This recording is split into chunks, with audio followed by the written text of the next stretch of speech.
Stand by to launch FanStream Sports. 3, 2, 1. Let's start. Hello, sports fans. Welcome to FanStream Sports. Nothing but pure sports. This is the JP Show. JP, it is so good to hear you back on the air. Stand by. Now, here's JP. Faced off before. And the pitch up the right side. That ball's going to be in there. Extra bases. Siri hitting third. They're going to wave him around. The throw to the plate. It's not going to be in time. Into second base goes DeLuca, and the Rays make it a 2-run game. Oh, yeah, baby. What an exciting play and a big insurance run for the Rays late in the game as they get a huge 5-3 win over the Yankees last night at Tropicana Field, and all the Yankee fans had to with their tails tucked between their legs. They've won 6 of their last 23 with that $316 million payroll, but they're still way ahead of the Rays. But that's the way it goes. Welcome into a Hump Day edition of the JP Peterson Show. We are so glad you're here. We got a great show for you today. Good morning to you, Peter Blake. What's going on with you, my friend? Hump Day. Good morning to you, buddy. Happy Wednesday. Happy Hump Day. And, of course, the Tampa Bay Rays there. Anytime we can beat the Yankees, it's always a good day, right? Hell yes. Only one game under 500 at this point. We'll see what this team can do, but make a trade yesterday. And then, of course, we had some breaking news last night that I got to you that I posted on social media, and it made everybody go crazy. So lots to talk about today when it comes to the Tampa Bay Rays. Peter, interesting, though, we're talking about Wander Franco being formally charged. Yes. I don't want to spend a whole lot of time on this because what is there left to say? We'll talk about it. There's no question about it. But to me, the win over the Yankees is way more important to me.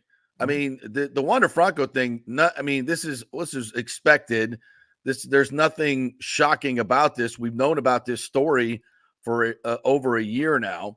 I mean, are we suddenly going to debate that today whether the Rays should ever put him in a uniform again? Is that even a debate? Really? Is it? Well, there was some talk from some other people in this community that, and I think a lot of people just assumed that he was going to skate, that he was not going to be able, he was going to be able to get off on charges, all this other stuff here. But yeah, I don't know what they were looking at because we've been talking about this ad nauseum the last 6 months of how, this and that and the other thing wasn't going right. On top of it, you had all these allegations. They had text messages. I mean, we've been covering this. So a lot. And even, let's say, even if the Dominican Republic didn't charge him, do we really think Major League Baseball was not going to charge him and discipline him? I mean, look at the Trevor Bauer thing. He didn't even have to be convicted of being guilty of anything. It's just the allegations themselves. These are far worse than what Trevor Bauer did. Listen, I agree with you 100%. And this is why I don't want to spend a whole lot of time on this. I think the idea that he'll ever play for the Rays again is absolutely preposterous. I think will he ever play Major League Baseball again? Yeah. If you look at history of what other guys have done, Trevor Bauer notwithstanding, and that's a weird deal. That's a really weird deal. Right. It seems like Major League Baseball has gone out of their way to punish him for what I think, you can debate that all you want, but that was consensual stuff that happened. Is it freaky? Is it bad? Is it weird? Yes. But, this just in, some people enjoy that stuff. So whatever, there was nothing criminal there, and he can't play baseball. He'll win his lawsuit. I think, I really believe he will. But for Wander Franco, I think the evidence is pretty clear here. What happened? He exploited a 14-year-old girl. I mean, now, of course, if you do that in the United States, right, and you are friends with Jeffrey Epstein, it's fine. It's fine. You can do that. You can do that if you're a powerful person. Evidently, lots of famous people can do that, and you have no repercussions whatsoever. But if you do it in the Dominican Republic, it's going to be a problem. It's weird that I had to say that, but that's absolutely 100% true. Yeah. So before we kind of laugh at their judicial system, maybe they're laughing at ours. But be that as it may, Yeah, he should not. If you're a Rays organization, he should never play again in a Rays uniform. Will he play baseball again? I don't know. We'll see. And it's a bizarre story. We've said this for so long, but now that the charges are formal, and he's still going to have his day in court. And Lord knows, I mean, in every justice system, I'm going to pick on the DR. There are certain judges that can be bribed.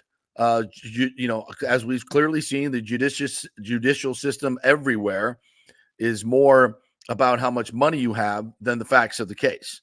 So we'll see what happens. But the Rays organization can control whether he ever plays another game for them.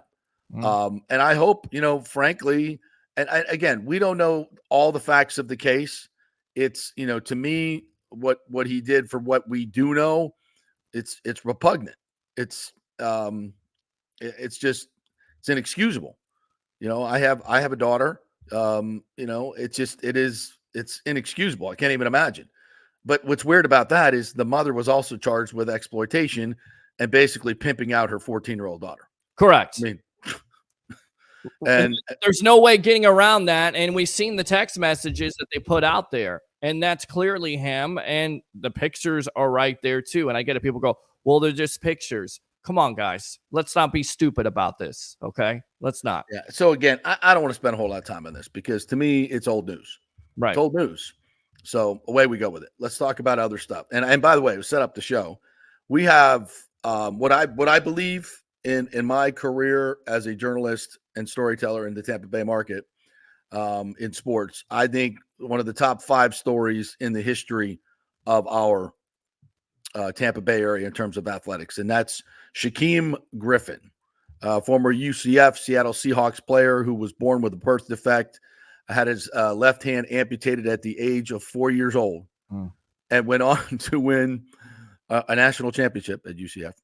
That's right. We're going to say that today. And by the way, I'm baiting him with my USF gear. I see that. I see you're wondering why I'm doing that. Just for fun, I'm baiting him with my USF gear today. But you picked violence this morning. That's what you did, JP. Yeah. Well, I'm just, I just think so much of this young man and what he is able to overcome. I think his story is so inspiring. He is now on the commissioner's advisory board for the Big 12. He wants to make a humongous impact among our youth in St. Petersburg. He's starting an NFL flag football league there. His brother, obviously, Shaquille, will be helping him out as well. He'll bring a lot of big names to the party. He really wants to help out kids like him who grew up in that area. He went to Lakewood. He's got a tremendous story to tell.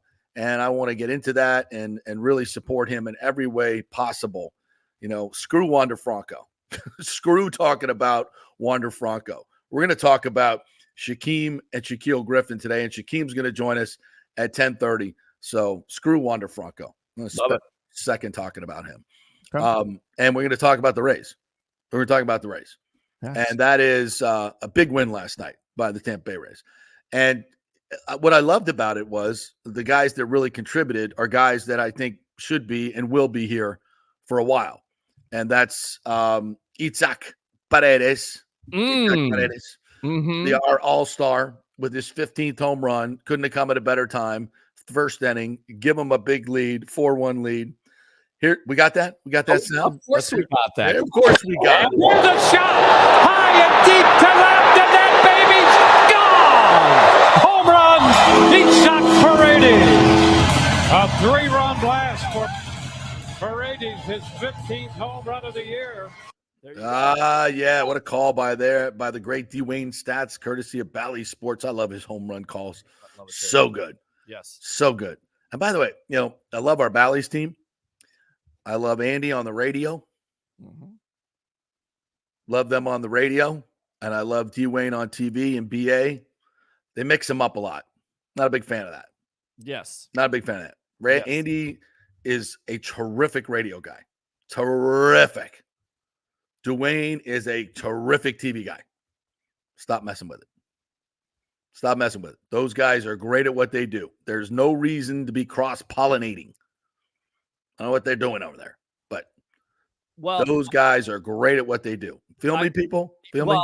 I get. Here's the thing. I think Dwayne is taking some time off. He's not going on the road as much, right? So I think it's kind of one of those deals.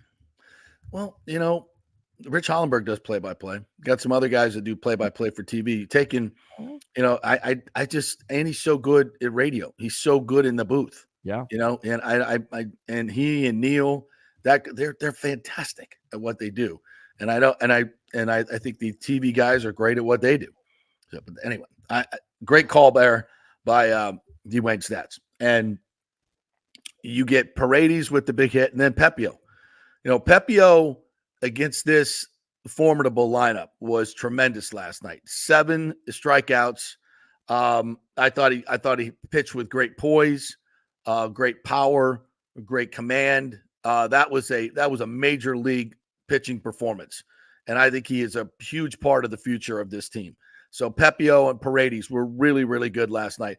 Poche with the tying run at the plate gets Verdugo with a nasty slider. That was a terrific pitch in the 7th. I thought that was probably the biggest moment of the bullpen's night. Fairbanks comes on and gets the 9th, and I think it was Soto with the last out. He smokes one off of Fairbanks. Probably I didn't see the number, but I'm guessing probably 105 off the bat. He smokes one to left center, and it's cutting away from Siri in center field. And he runs it down with ease. That was a tough play that he made look really easy. Kiermaier would have jumped up, hit the wall, fell down 6 times, and then showed the ball. But Siri loves to do that too. But and that play we played at the beginning, Siri scoring from first was huge. And he at the crack of the bat, man, you could see him take off. He's like, I'm scoring. Like third base coach, he might as well have gone and had a cigarette. Because Siri wasn't stopping.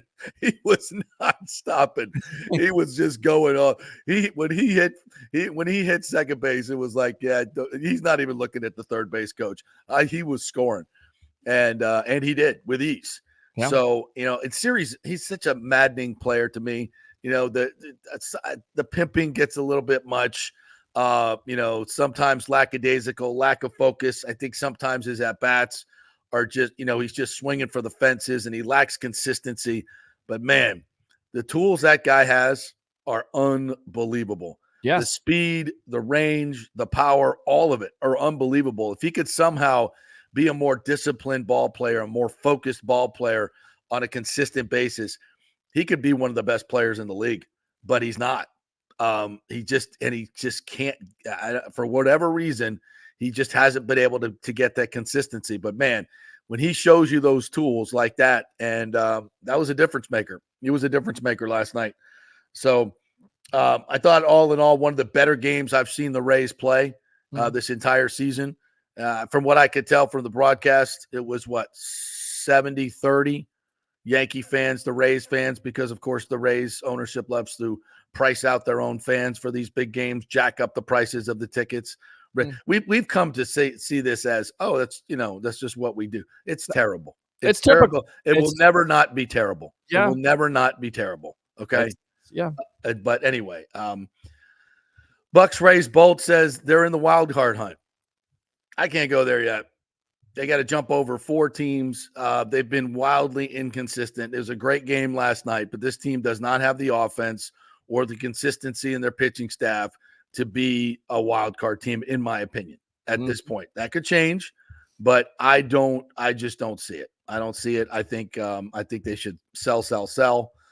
And they did that yesterday. They got rid of Phil Maton, who was, by the way, 1 run in the last 11 innings. So he's starting to pitch well, but for the overall year has been horrible. And somebody agrees with you who used to work for WCW, Mr. Dave Penzer. He was writing on my post. He said, sell. I'm not ready to do that yet, but it's getting to the point where they are what they are. Your record is what you are. And you get swept by the Texas Rangers. You win 2 out of 3 here. You win 5 straight series, and then you get swept by the Rangers, and now you win 1 against the Yankees. It's like a Jekyll and Hyde team at this point. But going back to Pepio, young pitchers are throwers when they come into the league, right? I mean, they have the stuff. They have the 2-pitch pitchers. And last night, what you saw is he's becoming a young pitcher right before our eyes. just like Taj Bradley, right? You develop a split finger. Same thing with the changeup last night. If he can develop those secondary pitches, JP, going forward, I'm telling you right now, Pepio, Bradley, Shane Baz hitting at 99 the other day. That was impressive. If he could stay healthy, coming off the Tommy John. And, we've seen for the most part, I'd say probably in the 70-80% range after Tommy John, guys would come back and throw harder and can throw better. So that's good. You hope that he can stay healthy. And then you got Shane McClanahan coming back, right? You got Jeffrey Spings coming back. Rasmussen, who's had 3 Tommy Johns? Yes. So you can't really count on him, and maybe they can move him back to the bullpen now, where he was probably much better suited. So, I think this is promising. This is promising for the future. I still don't think they have a lineup and an offense to be able to do anything in the postseason. Although Jason Guy says Paredes is a beast, he is. But he needs help. He needs help in that lineup big time. He needs protection. He needs help. And even though he's an all-star, is he the future? Is he a guy that you would trade? I mean, if you're going to sell, hopefully you're not, but we know I keep him. I mean, he's a good young hitter. He's a good young hitter. He's given you 30 home runs already. In a lineup where guys can actually get on base in front of him, he should have 100 plus RBIs. So, you got to have some help in that lineup, but guys got to get on. The on base, the averages have just been dreadful. And keeping guys in front of them that are, just have not been able to get on base is not good. So as a team, offensively, they're still struggling mightily. And they're bad defensively, too. That's the other part. That's not good. So this is just not a typical Rays team. I would love to get all excited about the win last night, but the chances are they come back and lose today. They're a 500 team. That's what they do. They win a couple, lose a couple. Win 3, lose 3. Well, win 2 out of 3, lose 3 in a row. It's just, that's who they've been all year. And at this point of the season, at the halfway point, you got to believe that's who they are. But again, huge win last night. Absolutely fabulous to watch the Yankee fans have to eat it and take it and drop all their cash, into the stew fund, and away we go. Yes, and Zach Eflin is going to be on the bump tonight. By the way, 6 career starts, 3-1. Of course, he hasn't pitched like he did last year, but he has owned the Yankees with that 3-1, 6 career starts, 1.54 ERA. So opportunity there to take 2 out of 3, and that's all you ask for. I mean, you like a sweep, you like to get on a roll here, but if you continue to meatloaf it with those series, then you're definitely in contention for that wild card. You're definitely not going to catch Baltimore or the Yankees, for that matter, for the AL East, which, by the way, it's Baltimore right now, which I'm not surprised by. I think Baltimore eventually would be the better team in this division. Yeah, and then you look at the Royals, who are ahead of them. Who else is ahead of the Astros? These are just better baseball teams. They're more experienced. They have more hitters. This team just doesn't have it, in my opinion. But Ray disagrees with me.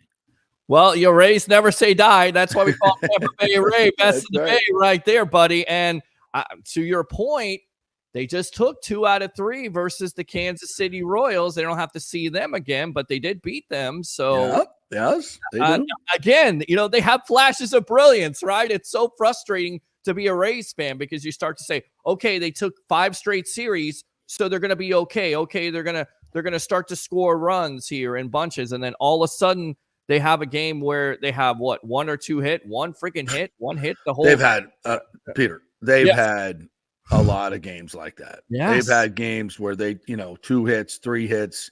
They go 17 innings without a run. They go 34 innings with 2 runs. They scored 5 innings. They scored 5 runs in the Texas series. Yeah. 5 runs. I mean, that is not getting it done. And I wouldn't necessarily say Texas pitching is the best in the league. Not bad, but that's, you just got to be better. And we've seen that all year long. Their offense is dreadful. Yeah. So, let's not get too excited about one win, but let's enjoy it, especially when it's over the Yankees. Yeah. But by the way, I mean, you gotta love. We played a little bit of the FAN radio yesterday. I can only imagine what they're saying today. Verdugo. What is Verdugo? Wasted at bat. Wasted at bat after wasted at bat. He's a bum. He's a bum. Rodon. What do we? You're right in it. It's 4-0, 4-1 in the first. We get a run. You just give it right back. You give it right back. You suck. You suck. And Aaron Boone, this is all your fault. Yeah, I know you didn't pitch or hit or do anything like that, but it's your fault because you suck. You suck, Aaron Boone. You suck. Cashman, this roster is straight garbage. $316 million, and this roster is straight garbage. I mean, what are we doing here? We're the Yankees. We're the Yankees. Yeah, I know we haven't won squat since 2009. We spent $17 billion on players in that 20-something year, whatever it is, right? And but we're the Yankees, man. We won 28 World Championship. Jesus.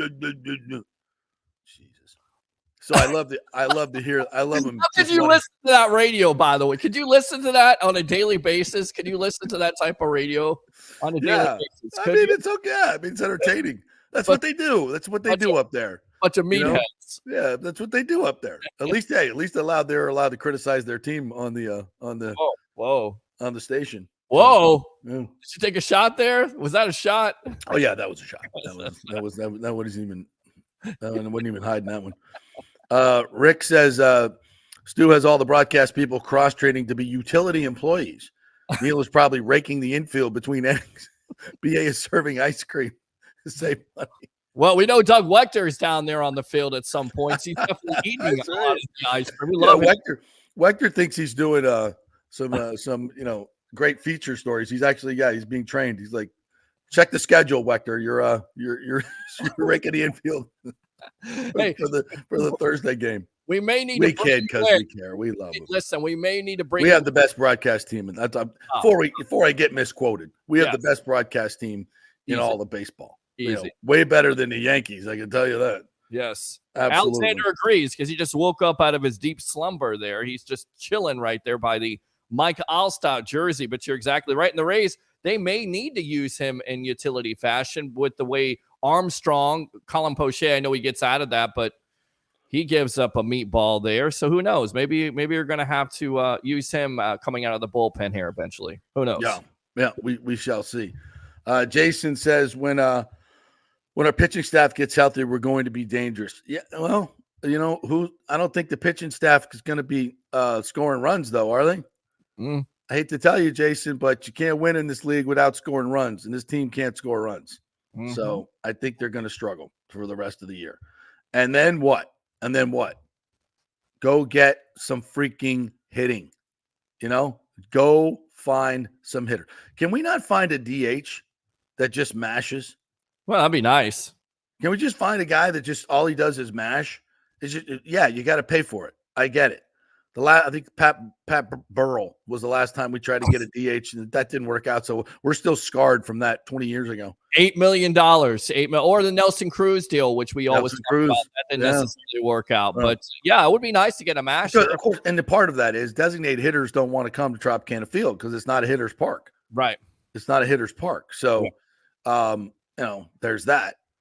But let's for once, and we were talking about guys that got away. Josh freaking Hamilton, who we drafted number 1 overall in 1999. Yep. Of course, famously got injured, got hooked on painkillers, and was out of baseball for 4 years. We bring him back. He plays 16 games in the minor leagues. They bring him out to the Namoli complex. I remember going out there with Channel 8, and he's just hitting bomb after bomb after bomb. Yep. I'm like, wow, this guy, if he stays clean, can make it back. And then the knuckleheads don't protect him in the Rule 5 draft because they want to, make sure they had Damon Hollins and Joe Switzer or whoever the hell is his name. Make sure they protected those guys. And the Reds take him, and the next 5 years he's an all-star. Yep. Winning home run derbies with incredible averaging 36 home runs and 126. And that was from 08 to 12 when the Rays were really good. Yes. I mean, you would have put him in the middle of that lineup. They win the 08 World Series. I can tell you that. Yep. You put it in, and probably another one. Remember that pitching staff that they had? Remember that team they had? You imagine putting him in the middle of that lineup as a DH? Yeah. Yeah, with Carlos Pena and Carl Crawford at the time. We'll talk about the ones that got away. Holy moly.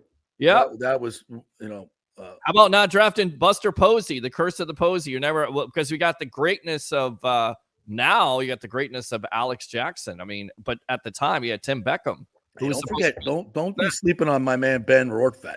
Oh well, yeah, he's a physical specimen. Yes, dude, Ben Rortvedt, Yankee cast-off. He's a physical specimen. Listen, he's definitely hit a lot better than Jackson, but I think he's getting toasty. He's getting toasty. Well, I think Tito Jackson, I think Michael Jackson, being dead right now, could probably hit better than Alex Jackson. I think a lot of that fans, was bad, man. Oh, well, it is, man. Yeah. But I'm taking shots today. It is Happy Hump Day. Happy Hump Day edition of the JP Peterson Show.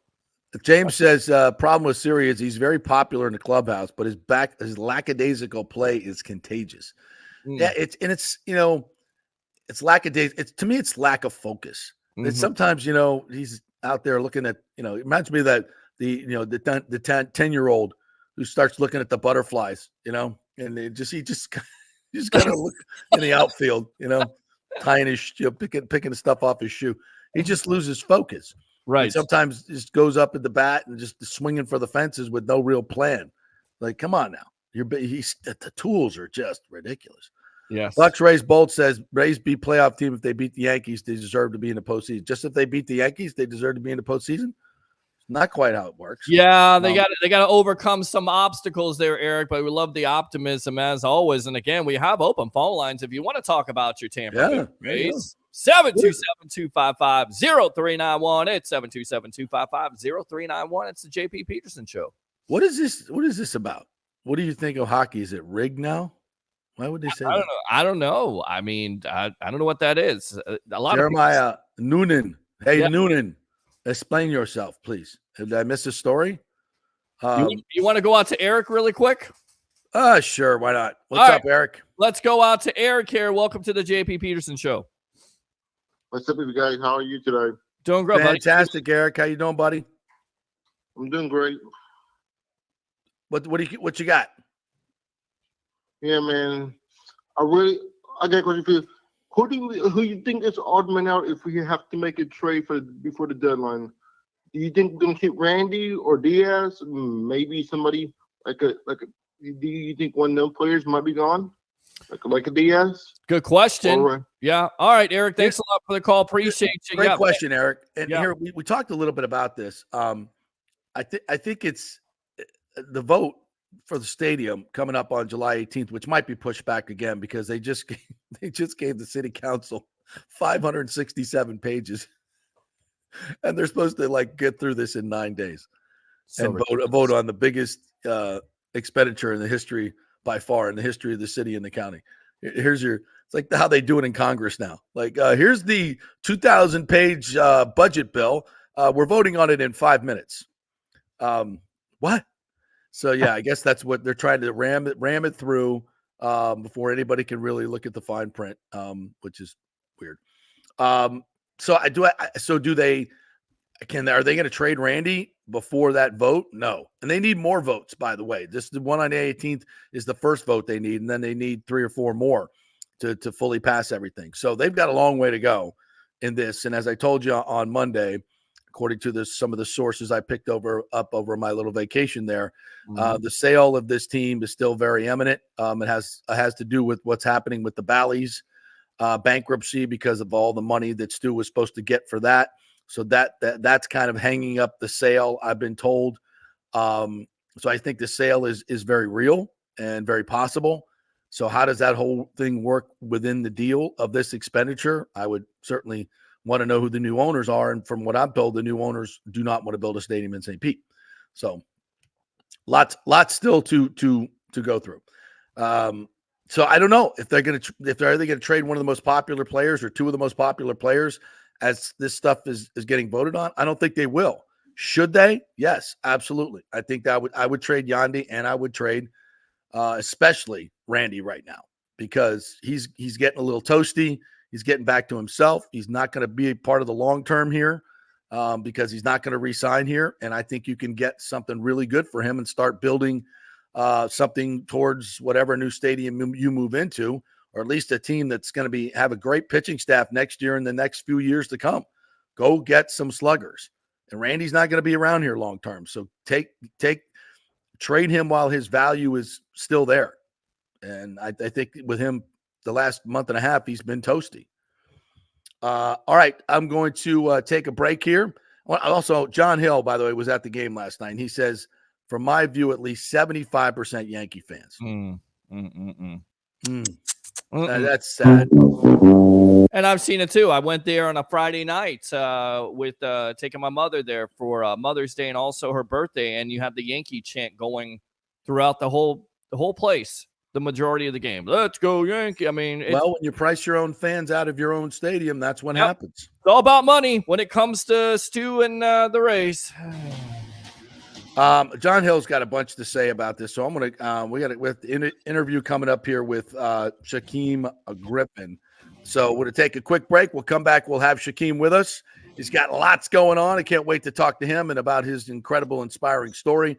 We will do that. We're brought to you by the great folks at Hydrate Heroes. Try hydrateheroes.com. All the good stuff, none of the bad stuff. Great hydration drink with all the essential vitamins and minerals and only 5 calories. And it tastes great.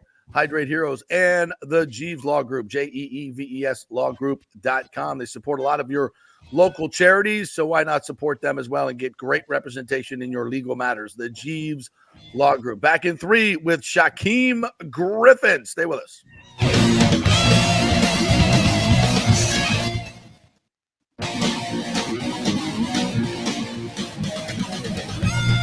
Summer is here, and it's the perfect time to shine with the exquisite June birthstones, Pearl, Alexandrite, and Moonstone at the Golden Diamond Source. Each gemstone carries its own unique significance and style, making them perfect for any summer occasion. Did you know the 30th anniversary milestone is Pearl, the traditional stone for this special occasion? And right now, you can enjoy 5 years of interest-free financing. That means you can own a stunning $5,000 ring and pay only $83 a month with 0 interest for 5 years. That's a great deal. And shop online and get 15% off the June birthstones. And we love our partners, local businesses that have been here for 40 years. That's right, the Golden Diamond Source has been here for 40 years. Julie and Steve Weintraub have done so much in our community. We thank them, and we shop there. It's the Golden Diamond Source, 3800 Olmerton Road, always online at thegoldendiamondsource.com. Happy summer. As we head into summer and hurricane season, you must make sure that your home is fully insured. Over 40% of people in Florida are not fully insured because property rates have gone up lately. Your home is worth more, so it needs to be insured. Call the great folks at Italiano Insurance, 813-877-7799 to make sure you're fully insured. And also, you might just save some money. There are new companies coming into the state all the time. In fact, we just shopped our homeowners insurance, and I'm telling you, folks, we saved over $550 because Charity, the great customer service at Italiano Insurance, did all the work and found us a better company and a cheaper company. She'll do the same for you. 813-877-7799. Do something about these high rates. Shop them around. Could save you lots of money. It's Italiano Insurance. Been doing business here locally for over 60 years.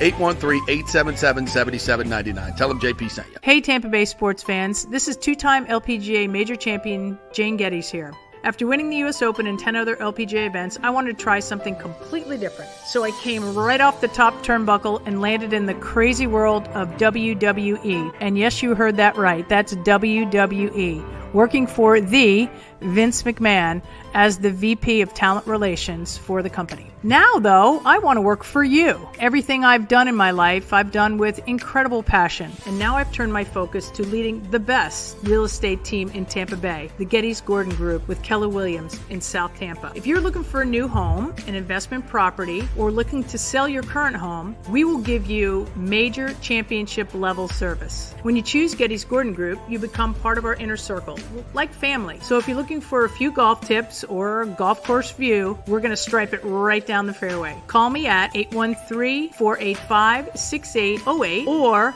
go to gettysgordongroup.com, or again, give me a ring at 813-485-6808. JP here for tryhydrateheroes.com. That's our new website where you can get a free 3-pack of the great Hydrate Heroes electrolyte hydration drink All for free. Just go to tryhydrateheroes.com. We'll send you a 3-pack. While you're there, go ahead and buy the 30-pack for just $29.99. Special going on. Less than $1 a serving for all the good stuff, none of the bad stuff. Folks, a lot of these hydration drinks have tons of sugar, tons of calories. Hydrate Heroes, just 5 calories, and they have all the electrolytes in there, plus other stuff that's going to benefit you. A mushroom blend that will help with inflammation. So much other good stuff in there. None of the bad stuff. It's Hydrate Heroes. Go to tryhydrateheroes.com and get your free 3-pack. The new Tropical Punch flavor is out, and it is fantastic. They'll send you some. Just go to tryhydrateheroes.com. Get all the information there. Pick up a 30-pack as well. Tryhydrateheroes.com. All the good stuff, none of the bad stuff. Let's go. Right now, back to the show on FanStream Sports. All right, welcome back to the JP Peterson Show, brought to you by the great folks at the Golden Diamond Source, a St. Pete and Tampa Bay treasure for over 40 years. They just had a big spot on Fox 13, and Charlie Belcher, our good friend, highlighting them as one of the great local businesses. So congratulations to the Golden Diamond Source, Julian, Steve Weintraub, the entire family. So great to see them on TV yesterday, and really they deserve all the accolades. And go shop there, by the way. They have a tremendous selection, 0% interest over the next 5 years. So, and you can trust them. They've been there for a long time, the Golden Diamond Source. All right, let's bring in another Tampa Bay treasure. As I said at the beginning of this show, I've been doing stories for a long, long time in this market, over 27 years, and there are few better than this young man right here, Shaquem Griffin. Dude, I am so glad and honored to have you on this show, my man. Thank you so much for taking time out. Appreciate you so much. We're going to get into your story. But first and foremost, you got a big camp coming up this weekend. You've now turned your attention to helping young men like yourself and your brother who grew up there in St. Pete.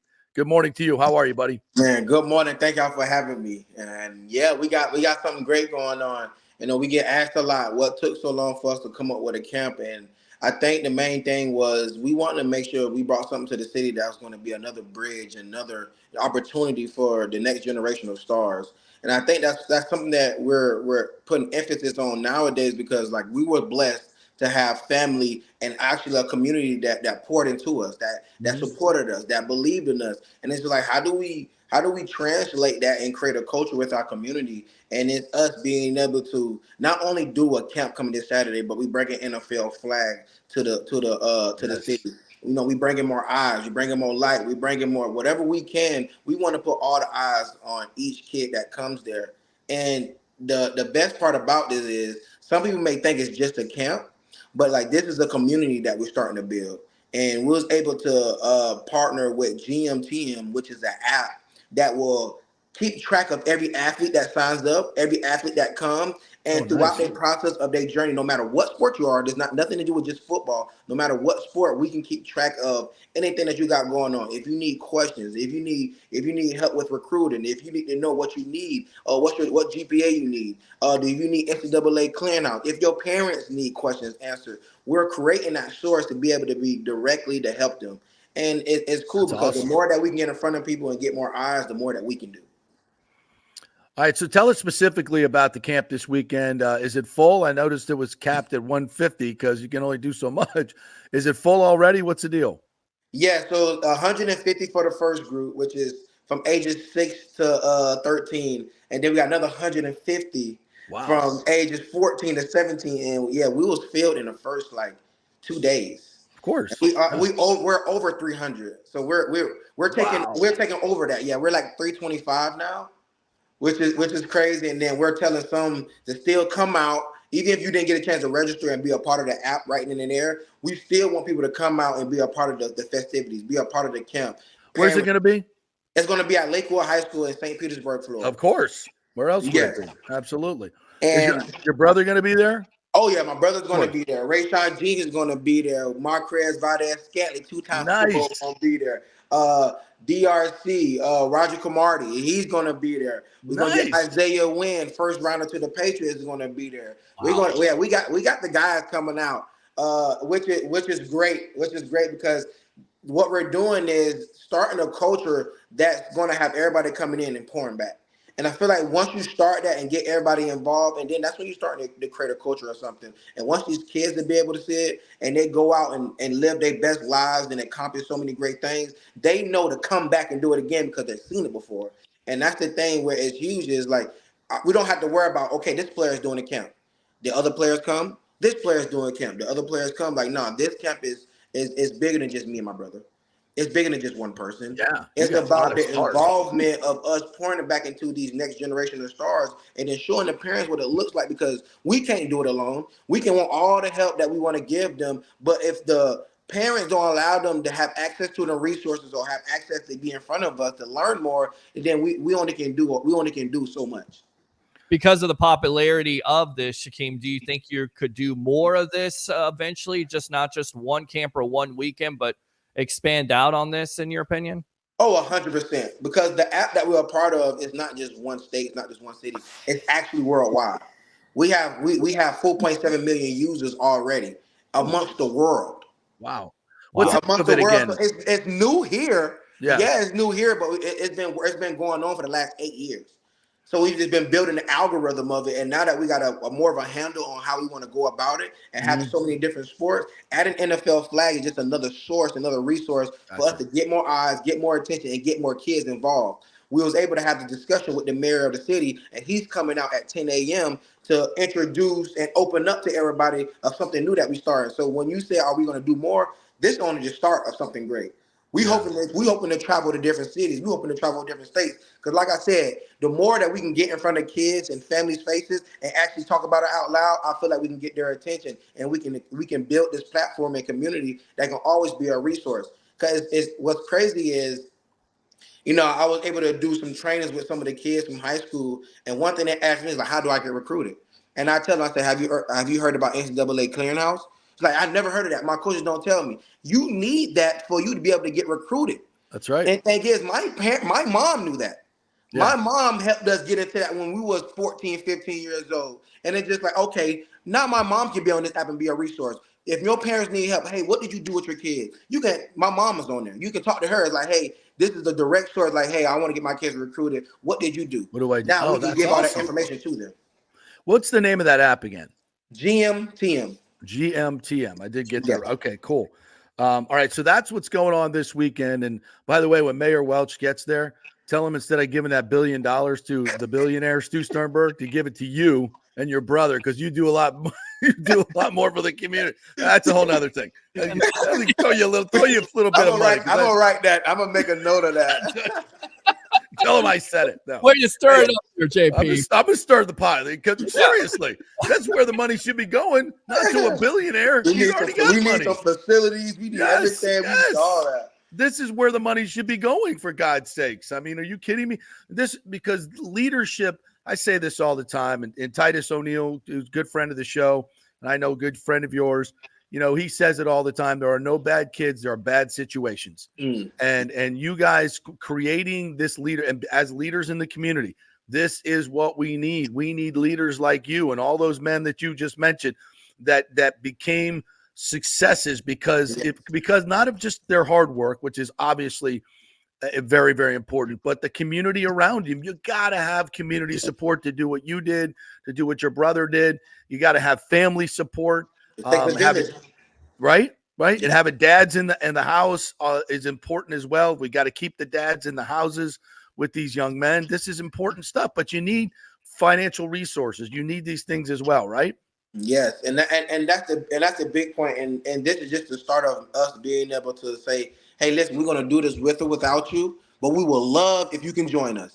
and that's really all we can do. Because like I said, people say, what took so long? Well, when you got to pull your own resources, you got to create your own team around everything. And then now we have these conversations with the city. Now we have a conversation with sponsors. Now we have a conversation with the mayor. And it's just like, this is the start of something great. And we hope that you guys can come along with us, because like we got your support, more kids, more family, more adults will start to become, buy into this. Because the only way we can be able to create a culture is we need the help of the city to create a culture and then allow our kids to be the culture keepers. Learn from us, go do what you do, come back and do it again. And now that's how you become culture keepers.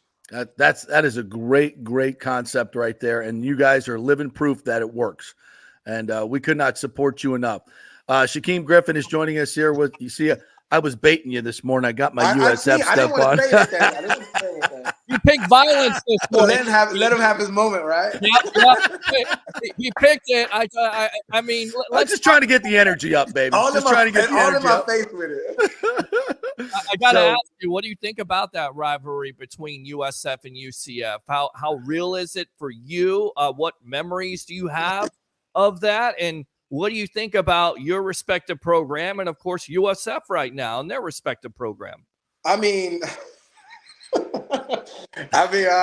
laughing at us. I think the rivalry was always there before I even got there.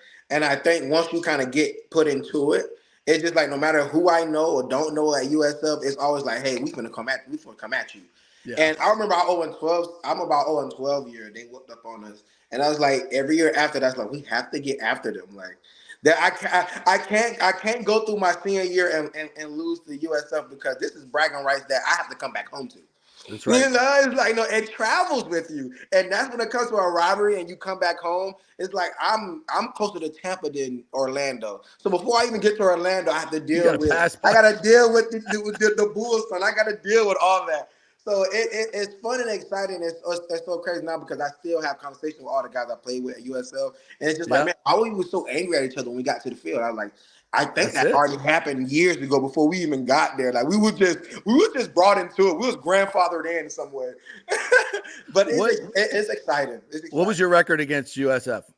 My record, first 2 years, when Blake Border was there, we won. I lost 12, and then we lost against him when Coach Frost. So I'm 3-2. Not too bad. Not too bad. It could have been worse. That's right. That's a winning season for me, you know? Hell I yeah. can't speak for everybody else. Well, let's talk. My record since I was in college is 3-2. So let's talk about. We was able to win that last one my senior year to go to play in Memphis in the championship. So that solidified, like, yes, I am the better senior. Yes. So I took off and ran with it. Shaquem Griffin joining us here. And let's talk a little bit about your story. For those who do not know, Shaquem had a birth defect, right? And at age 4, as the story goes, the pain was so excruciating that you almost cut your hand off. And the next day, your mom said, okay, that's enough. We're going to go get it amputated. But that sure as hell didn't stop you as you went on to become recruited. The 2016 AAC Defensive Player of the Year, the 2018 Peach Bowl Defensive Player of the Game, and that was wrapping up the national championship season. You got a ring? Yes, I do. It's damn right you do. Yes, and you should have a ring. Yeah. I'm actually a Seminole too. I'm kind of a semi-bowl. I went to FSU. A semi-bowl. I'm a semi-bowl. So I like our guys had 13-0 rings this year, and everybody's like laughing. I'm like, yeah, we were 13-0 before we got screwed. But anyway, so yeah, hell yeah. Make your own reality. I love that. Absolutely. It is what it is. You guys were undefeated. And I say this all the time. You beat the crap out of Auburn when you were the defensive player of the game. You guys went into that game saying, this is our national championship game. And everybody's like, oh, Auburn didn't take it seriously. My ass. That was a serious football game, and you guys whooped their butt. Tell me about that team. Tell me about that moment in that Peach Bowl. I mean, it was big. Obviously, me being a senior and me being a leader of the team and us obviously coming in undefeated, the expectations were super high. And that was the time that we was kind of going through it with Coach Frost going to Nebraska. Right. So me as a captain, I was like, if he's not going to be here, we're not going to play in it. And then like my whole team backed me up about it. And I'm on the phone with Coach Frost, like either you're going to come here and coach us up and be a part of this and finish this off, and we can send you off the right way, or it's just like we'll just end it right here and be done with the championship and we all walk away and we'll just wish you good luck. And it was just like, it's only right if I come back and finish with you guys. And wow, I didn't know that. I didn't know that story. Because it's a lot going on. Right after the championship, he already signed in Nebraska, so he had to start recruiting. He had to start getting stuff together, whatever the case may be. And so you told him that ain't happening. You're going to coach his team. If you can't come coach us, we won't play. Good for you.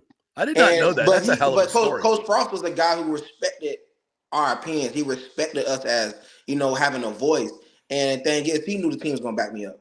And the team was like, well, we ain't going to practice. And then he was like, even though I'm so tired, I owe y'all that we got to finish it out strong because If you're gonna speak about it all season about finishing strong, don't leave us. Because again, I ain't gonna better believe those words no more. And the thing is, he stepped up, even though he was exhausted, up all night, traveling back and forth, and he came to that practice every day. And it's like it solidified that this was something special.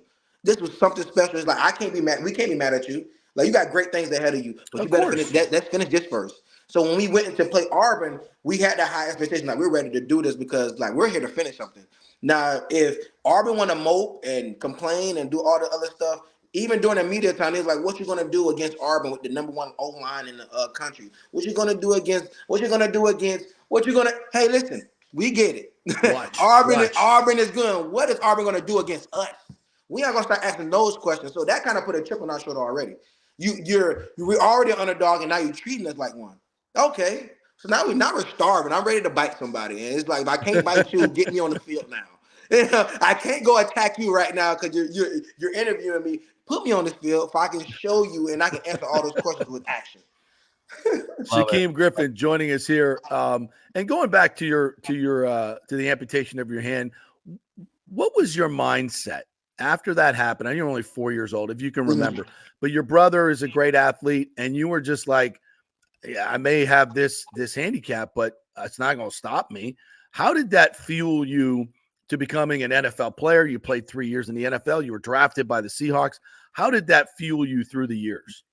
I always had a competitive spirit. I was hungry, man. And then having a twin brother, that was my biggest competition. I didn't have to look nowhere else for good competition. It woke up next to me, you know? So it's just like, even when I was 4 and I couldn't play at first because of the sensitivity of my fingers, I knew that I was behind. I knew that I couldn't go outside and go play football, and I'm just out there watching. It's just like, that's not fair. Like I wanna play too. Like, hey, put me on there, but I couldn't do it because I get hurt. I be coming in the house crying, so it's just like, okay, I'm in the bedroom, I'm rolling over, I hit my hand on the wall, and it's like now I'm fed up. I can't play with my brothers. I'm hitting my arm on the wall, and it's like, oh, it's too sensitive. It's like, this is what I'm going through. Well, I'm just gonna cut off myself. And I think that would make the biggest decision for my parents is because like he want to do so much more, and the fact that he can't, it's hurting him. So that next day, my parents made the decision to have him removed, and I remember my mom's like, "Don't go outside playing." And the next day, I'm out there playing. I don't know if it was the meds, I don't know what it was, but I'm coming back home with a dirty bandage because like I can play now. Like you can't tell me I can't. Right. And it's cool because now I tell everybody like I had to cut something off to gain my freedom, which is huge. So like a lot of times as we hold on to certain things, we have all these things that linger on us. Sometimes you gotta let it go. If you let that one piece go, who knows what's next for you? And I had a whole life ahead of me to be able to accomplish the things that I want, to be able to go set the example for the stage. And, you know, and something that was deemed impossible is not impossible no more. And I tell people all the time, if something was said that was impossible, just be the first one to do it. And I'm a living testimony of that. So now I can go share that. I can go speak about it. And it's all started when I removed my hands at 4 years old, and I was able to gain all the unwavering faith about what I can do, all the unwavering belief about how I can play. And now I can compete at the full level. And guess what? My best competitions were my brothers. So I chased them my entire life. We going at it. I don't care if we're eating the most food. I don't care if we're walking to school. I'm going to climb a tree before you. I'll see you up there, brother. Shaquem Griffin joining us here. That's an incredible story and so inspirational. I was reading. There was also a moment, and it made me cringe when I read this, that George O'Leary was your head coach, I guess, that recruited you and recruited your brother. Like he want you and you were also part of the package deal because your brother was going to see to it. He wanted to play with you. Yes. And George O'Leary. Well, you tell the story, how he treated you. I mean, and what's interesting about this, because I say this all the time, you know, coaches have way too much power and they can ruin kids' lives. And this was about to happen to you until Scott Frost got there. Tell us this story. Well, George O'Leary was a great recruiter. I can tell you that. He know how to get guys there. Yep. But the reality set in once I got to campus, and it's just like, you know, I redshirted my freshman year, and I'm just watching from the side. And then as years went on, I started to notice a trend of I kept getting pushed out the door. Like no matter how good I do at camp, no matter how good I do in practice, no matter how many picks or I get sacks, no, it doesn't matter. And I was just like, when would I have my opportunity? I don't care if I'm second string or whatever. Just give me a chance. Get me on the field. Yeah. Get me on special teams. Like, put me somewhere. Like, I know I'm good at something. And I started to notice that, I couldn't be naive to the fact, like, I know my brother is a great player. And in certain senses, I starting to feel like maybe he wanted my brother more than me. And it's like, if he get me, he'll get a great player in my brother. And it's just like, all right, let me stick with that. I'll get 2 scholarships, but I know that I'm going to focus on 1. And then it got to my 3rd year in which he called me to the office and he sent me home.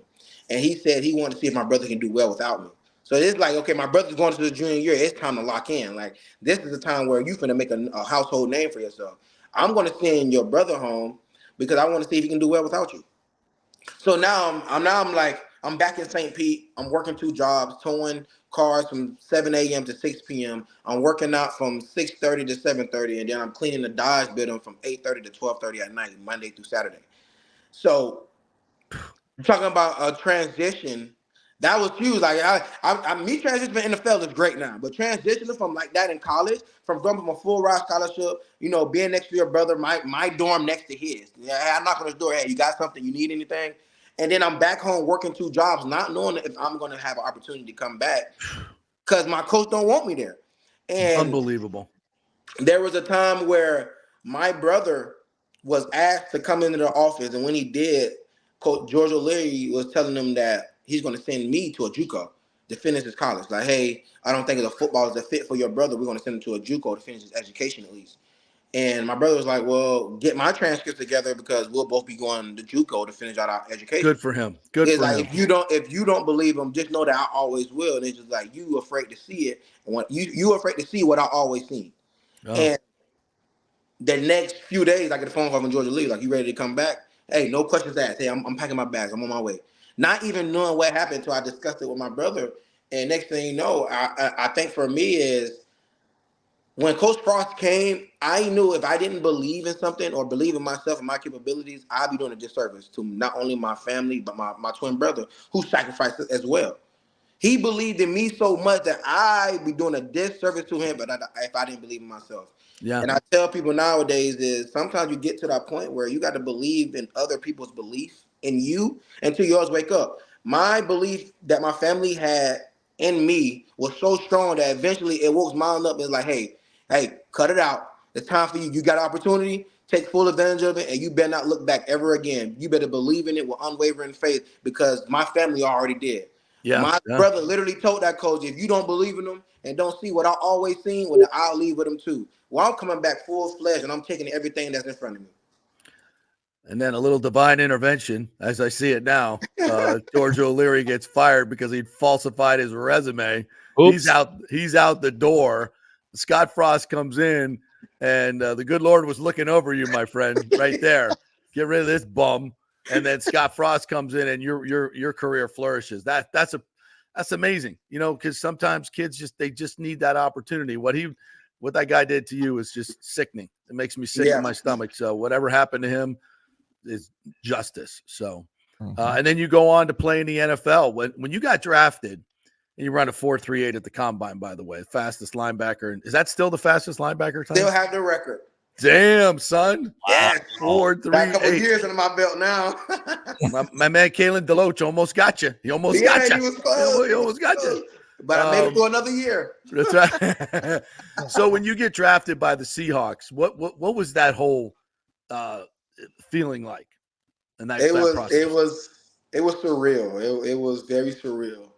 Because honestly, I thought I was going early in the rounds, to be honest. You should have. So for me, as I'm falling back in the rounds, I'm like, will it happen? Will this come in fruition where a team actually picks me up? Because at first I thought I was going to go second round to like Dallas. And then I thought I was going to go third round to somewhere in Pittsburgh. Mm-hmm. So as I get to the fourth and then beginning of the fifth, I'm like, I don't know.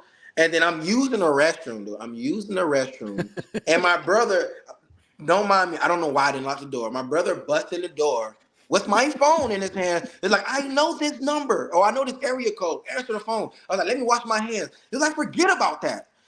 Okay, well, let me. Your future's calling. Answer the phone.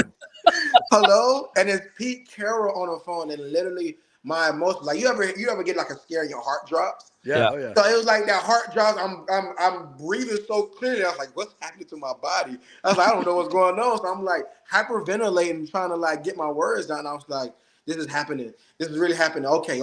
Let me get it together. I'm so grateful. I'm so ready to come play. Whatever you get, you're gonna get the greatest player out of me. And it's just like the moment happened. My nieces, my nephews, my aunties, my mom, my dad, my brothers, friends, even the camera guys was crying. There was so much tears of joy in there that it was amazing. And me being able to be at the draft and have that full experience with my family members, walking the stage, being greeted by the fans. I mean, you're talking about almost a Cinderella story. Oh God, yes. Yeah, like I'm going down the carriage. Not almost. It is. Everybody's celebrating. Like, Yeah. You talk about Coach Carroll. What was it like to play under him, and how much energy does he have? Because you're all about energy. What's his energy like? How did he inspire you as a coach? I mean, he inspired me a lot, man. For him to be that age and still have that type of juice and energy, it inspires me to be able to always continue and carry it, because we all understand life ain't perfect. We all understand people go through things, and for him to be at that age, I feel like he got things figured out. Where it's like, okay, life is hard, but it's like I have the choice of the energy that I want to show in front of these men. And for him to be able to showcase that day in, day out, no matter if he's sore, no matter if he's tired, no matter if it's been a long day, long travel, he always brings the same juice. Like, that's a choice. Yeah. And the thing is, he's so knowledgeable and aware of so many things mentally that he helped grows guys at that facility. He really does. Like even down to when the COVID, even down when it comes to the social justice and everything, like he will stop practice, sit us on the hill, and allow us and our peers to discuss what's going on, to have a better awareness of things that was going on. Because like we all come from different backgrounds, different entities, everything. So sometimes what I understand may be a little different from your understanding, but we can sit there and actually discuss it together. Maybe we can come together and do something. Yeah. And he always did that, where it's like, hey, not only if you play football, just know you're bigger than this. Yeah. And I think that will allow me, even with my transition and retiring, to allow me to know that I am bigger than what I'm just doing. This was just a start. And what he's teaching us is going to be lifelong as we become men. And I feel like you can't ask that from every single coach. And I was just blessed to be able to have that within Pete Carroll. So like when I look at me dropping into the rounds, I feel like that was God speaking again. Yeah. Where it's like, we're going to put you here. Yeah. We're going to put you here because what you're going to see, what you're going to experience, and you being able to play with your brother, that trumps over any round that you go. Any thought of ever being a coach because of that inspiration from Coach Carroll and your story? Because you seem like you're not seeing, but you're going to have an impact on these kids this weekend. So any thought process of getting into coaching yourself? I mean, I love teaching. I really do. I mean, I feel like that's something with an age that I want to get a part of. But I put so much time in, day out, early mornings, late nights. I got offered to have a coaching job in San Fran. I turned that down. For the 49ers or college? Not it, 49ers. Wow. Yeah. Stuff was happening fast when I retired. And I felt like for me, it's like maybe it's time for me to kind of put the focus on myself and actually pour in the community next to me instead of just taking off right now. And I think me being able to do motivational speaking, I've been doing it for a year and a half, and I did over 30 speeches with college teams, NFL teams, Fortune 500 companies. Yo, I bet you're in demand. I bet you're opportunities to speak on TED Talk. And just like, even though I didn't do the TED Talk yet, I feel like my goal is when my brother retired, I want us to be dual speakers. So I want to save it for that. And it's something where it's like we can build our own brand and be able to do something therapeutic. And I think it's important because a lot of NFL players transition and don't know what's next for them. Wow. You know, they can go be in there and they can go do broadcasting. They can do anything like that. And I think for some is they reach out and try to find ways where they can kind of pour back at somebody else, but still pour back into themselves. And I think being a motivational speaker, it's the same thing that we already been around our whole entire life. The locker room, Coach Carroll, it's literally kind of coaching to us to uplift your teammates, to cheer on your teammates. Well, if you see them down, you pick them up, you lift them up. If you feeling down, feed off of somebody else's energy. You know, it's literally a part of us. So it's like it's therapeutic for me, and I start to see it clear as day when I'm speaking to these kids. I'm speaking to these companies. No matter if it's about uplifting them or it's about talking about competition. No matter what it is, like I've been around it. And it's Yeah. like, it feels good to be able to put that energy into somebody else. Like wherever place I go to, I turn it into my locker room. You know, I'm never there in there to be able to remind you, like, hey, keep going. To remind you, hey, you got this. Remind you, like, hey, don't stop and get complacent with where you at. To remind you, don't let fear become a reality. I'm just there to do the same thing that people and peers and coaches for generations did for me. I just came in. I'm just gonna keep saying it out loud from different states, different countries, different programs, different businesses, and it's just like I want to be able to create a company that I can share with the NFL. That when players are retiring, hey, you can go do this, but this is another avenue too. If you like to hear that positive influence, if you like to give that positive influence and energy, this is a way that you can continue to do it. And not only that you'll pour it to somebody else, that you'll just be re-pouring back into yourself. It's just a reminder to keep going. Well, that's an incredible choice. I mean, I want people to understand this. An assistant coaching job in the NFL is a very, very highly paid. I'm talking hundreds of thousands of dollars. And Yep. that's, and with you, I'm sure it would lead to something where you're going to be a head coach. And that's, as we know, tens of millions of dollars. Yeah. So, and you, instead of choosing that, which, as you know, is a incredibly time consuming job. You don't have, your life is theirs. It's worse than playing. It's you're there even more. See, the coaches stay longer than us. Exactly. So, but I'm gonna go stay longer. And you chose that you wanted to pour back in your community. Yes. You chose that instead because you can make a bigger impact and impact more lives. It's cool. I think for me that's incredible. I was always big on, you got your people who set their examples, and then you got those who just set their examples by voice. I'm a person who want to do it all together. I want to be the voice, and I want to set the example. I don't want to be somebody who just seen as, oh man, that's a great success story, or he did a great job. Like, no, I want to be extraordinary. I want to be a person where even when I'm gone, the examples that I laid out and, opportunities that I was able to put in front of people, I want somebody to say, you know what, I'm going to take some of the stuff that Shaquem did, and I'm going to come back and do it as well. And that's something that money can't buy. Right. That's something that, you as a person will speak volume itself. Where like, even when I'm not here, I wanted to still be talked about what things that you can be able to do, things that you can be able to accomplish only if you choose to. And that's big for me. Shaquem, you're also on the Big 12 Commissioners Advisory Panel, and there is, college football is going through some tumultuous times, trying to figure out how this NIL works, the transfer portal, getting players played, which is far overdue. I've been talking about this for 20 years. The players need to be paid. And we don't have the money. You would pay coaches $10 million. You got the money. They've always had the money. And now they're being forced to share it because of, the courts have done it for them. So, but now it comes time, but we've got to figure out how this works for everybody. What is your voice? What is the message that you're telling the commissioners, the coaches, and everybody else from the players' perspective?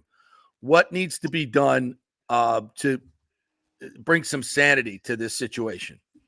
I mean, as you talking about the lawsuit with NCAA, or we just talking about NIL in general? All of it. All of it. Well, by the way, you get paid for that. By the way, you're getting paid. NIL is it's still a new space, and I feel like it's going to be a cap limit on it. Mm-hmm. And I feel like the lawsuit with NCAA is going to allow to start sharing them revenue shares and stuff like that with colleges. I think the biggest thing that I feel like is going to be a problem is how do you distribute them funds out to each college, and then who gets what. And right. I feel like you're going to have times where even kids going to feel like, oh, I feel like I'm more famous than this person. So I don't think it's a far ways from having an understanding of it. But when it comes to a funding part, I feel like they're going to get more. And some programs will be left out. And I feel like that's going to create some problems within itself. And I'm talking about that just within each school. So when you're talking about from a broad audience of what NCAA have to do, I don't think this issue is going to be done yet. They're going to have to put a salary cap on things like this because how else would you, if I'm a person, if I was in college at the time, of course I would think like, well, I'm bringing in a lot of revenue. I'm bringing in a lot of eyes. Hell yeah. Yes. But I'm not the quarterback. So it's just like, now should me and the quarterback argue? Like, no, that ain't got nothing to do with him. It's What like, do you okay, feel who do about- we go to now? So it's hard to say who get what. Well, let me ask you, as a football player who you guys pay for all the other sports. For those who don't know this, the football revenue and the basketball revenue brings in the money, and that pays for the rowing team. That pays for what we used to call the non-revenue sports. Yes. So how do you feel as a football player where you're putting your body on the line, you're putting your future on the line every game you go out there, and then that money is going to a volleyball player or a rower or something like that, and nothing against them, but you guys. So I always wonder how the football players feel I feel about like, that. honestly, in my opinion, it's got to be a percentage breakdown when it comes to, all right, with the majority going to where the revenue football makers get are. these many streams. You got to say some schools are basketball driven. Right. If basketball get more streams, then they get a bigger piece of the pie. What's next? Is it football? What's next if it's track? What's next if it's volleyball? What's next if it's rowing? What's next if it's golf, tennis, softball? And then you break up the revenue shares, because if NCAA is going to start paying $20 million a year to each school, okay, you need to have these percentages break down. Who bring in the most, so we can make sure that we upkeep that. So go by who's bringing in the revenue. The pie. Yeah, exactly. So that's what I tell everybody. It's like, listen, if there's a rower who's saying, I want to make as much as the starting quarterback because I'm on scholarship. No, bro. That don't make sense. That doesn't make any sense. How about we just pay for your travel, pay for your schooling, pay for you're getting a good deal here. You ain't making squat. You're not bringing in no offense, but we're going to just keep paying for everything. And you should be happy with that. But to that point, because smaller programs don't do full ride scholarships. Right, exactly. So it's just like, you better take this pie, and now them part scholarships become full, and now we can get multiple full ride scholarships. Right. That's a huge step. That's a huge step right there. Now you don't have to worry about going to have to pay for it, or getting extra funding, or being in debt when you leave college. Like, right. But the thing is, like I said before, some people are going to feel the type of way because of who's getting the most. But it's always like that. You know what I'm saying? What people say, money is the root of all evil. It's just like, hey, when this money start coming in, hey, we're still UCF. Don't be fighting against us because we're getting a little more. Hey, that part-time scholarship or that half scholarship became full. Right. Now you get a full ride scholarship, you get funding, you get food, you get better stay, you get better all of that. Right. And you may and your stipend and your financial aid may be a little more. We may add a little more to that. But that's better than where we was at. Right. So it's just like either they can get a little selfish and be like, I need more, and mess it all up to everybody else, or be like, you know what, we're better than where we came from. Let's just keep it moving forward. And then maybe between NCAA and all this stuff coming up, maybe more revenue will come in where it's like, hey, we'll take 14 million of this, and we'll give the $1 million to each program after that, or a few million to each program after that. And now you got way more than you ever had. I agree. So there's ways of doing it, but like I said, you have to be realistic. You have to crunch some numbers, like what's the ratings, and list them, and then pie it out. That's the only respectable way I can see it being done. Do you think, being as a former player, because you weren't able to have some of those benefits now that are being provided by the college athlete, that the NCAA, with all the money they gained over those years, should give back to those athletes who weren't able to get those benefits? Yeah, so what I seen when I read up on it, it's going to date back to 2016. 2016, yeah. No. See, I was in 2016, 2017, and then I got drafted 2018, so I still got 2 years. I may not be able to speak about Blake Bortles or Brashad Perriman. Don't worry, Blake got paid. Blake got paid. He good. Blake Bortles, they would have made it hard for me and McKenzie and everybody else. So I wish they can go back a little further, but I ain't gonna complain when they stop that. I ain't gonna be that person. They're fine. So listen, once they done with us, I want to see what they're gonna give us. Yeah, you what gonna they gonna give my brother, because we gonna get paid. You're gonna get paid. But you should. All right, I'm gonna ask you guys, out of me and at the time it was Mackenzie Milton, we still trying to figure out who's gonna get more. Y'all are gonna get. I think everybody's gonna get. If you're on scholarship, it's gonna be listed off of who was the most notable, who was the most. I was on Billboard, cop cars. I think it's going to be evenly distributed if you were on scholarship, because that's how they do it, right? What I seen was they're going to break it off even. Like, okay, say if they give us $20 million and football takes 8, and then it's like between the 90 players throughout each year, football, it's just like, okay, 15. You got, even if it's McKenzie, then me, then Jordan Akins, or my brother or whoever we had, Traquan Smith and stuff like that. And then it's like, okay, but then you got your guys who was walk-ons who end up playing. You got your guys who was on scout team. Everybody's a part of that. So it's like scout team ain't gonna get as much as me. Well, let's just hope George O'Leary ain't making the decision. Let's just hope. Oh, don't put that on us. Oh my God. That's storytelling where we come back to the beginning. And then, anyway, listen, Jack, I could talk to you forever. I hope you come back on. We'll hash it as things go through this NCAA process. I'd love to have you come back on and get your opinion on this. And I'm gonna try to be there Saturday to get interviews with all you folks and do a little something for our website. Maybe Peter will bring his camera out there. I don't know what he's got going on, but I got a stepson that I'd love for you to meet. I want to get him playing flag football. So hopefully we can make it work and we'll be out there. Man, come out there. We're gonna have we signing footballs. We're gonna do some raffles too for the parents and everybody who's just coming out. We got fans and stuff coming out. We raffling off one-of-one cleats. We raffling off jerseys, Pro Bowl jerseys, pictures. So it's like it's the whole thing. Like come see the stars and then come see the next generation. And the general public, can they come out and just watch in Lakewood? We got stands there. We invite them because this is going to set the tone for what we do next year. Because in hopes that we want to do it at Tropicana. And then we've got people just coming just to come fill it up. Fill it up. Make it so full that like we have to have Tropicana. I want the mayor to see it. Like you need to give us Tropicana field because we can't be in these small stadiums. By the way, that's happening. See what I'm saying? That is going to happen. It's going to happen. I tell you right now, if you get me a table out there, I'll bring the sports web along with the JP Peterson. Wow, there you go. There you go. We're going to do a live broadcast. You bring me a table, you get me some Wi-Fi, and I'll bring my camera out there. I'll bring my mics out there. I'll bring my big time mixer that I just got. I'll interview everybody that you want me. He's bringing the whole show. Bringing the whole show, Shaq. Let's go. I'll bring it. Hey, listen, I'm writing it down right now. All right, so you're committed now, Peter. There you go. You're committed. Absolutely. I'll do it. I'll do it on Saturday. I love to do it. I love what you're doing for the. We might have to bring a tent too to give us some shade. We're gonna bring it all out. We're gonna bring it all. Okay. Us white guys burn quick. Well, I'm gonna get a media. I just do a media tent. I'm gonna do a whole media tent.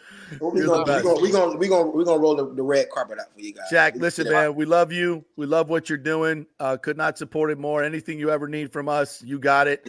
And the whole crew, I think it's amazing. And we're going to get Mayor Welch, get you Tropicana Field and all that good stuff. So thank you for all you're doing and all you have done. You're an amazing story. Amazing man. Thank you, brother. Appreciate you guys. Talk to y'all soon. All right. Yep. That's it. We'll see on Saturday. That's what it's all about there, Peter Blake. That's what it's all about right there. I love that. We need more of Shaq.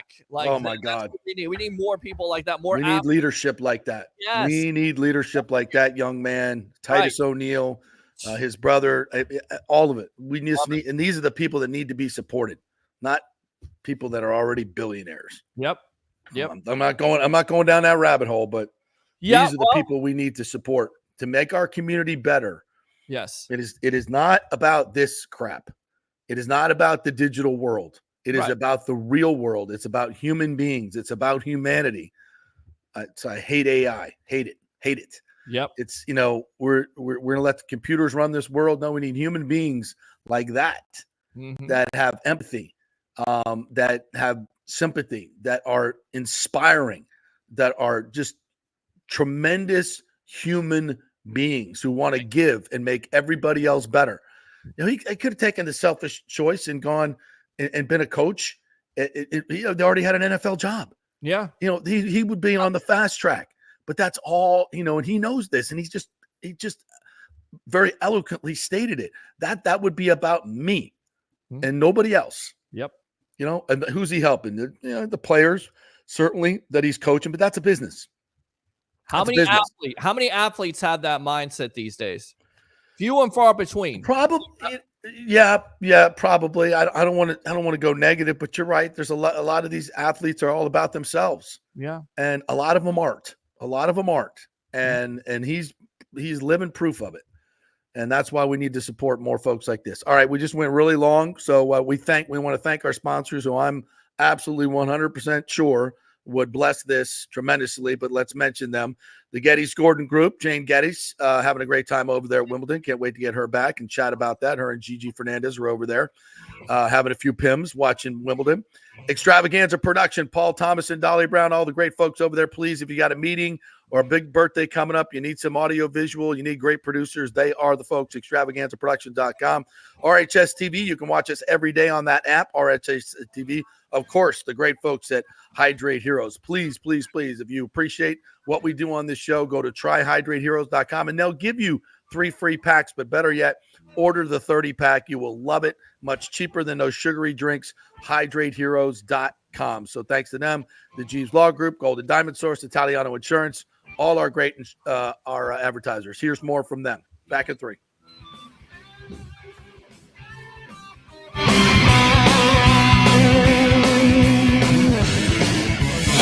This is The Strike. 102.5 WHPT, HD2 Sarasota, Tampa, St. Pete. JP here for the Jeeves Law Group and my man Scott Jeeves, who lives right here and has long been a highly respected member of our community. He's a proud sponsor of the Tampa Riverwalk.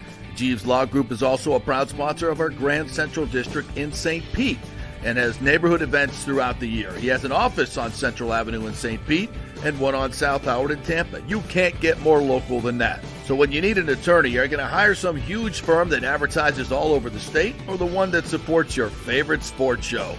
It's the Jeeves Law Group. We're local, we're trusted, and we get results. For personal injury and personal attention, call us for a free case evaluation.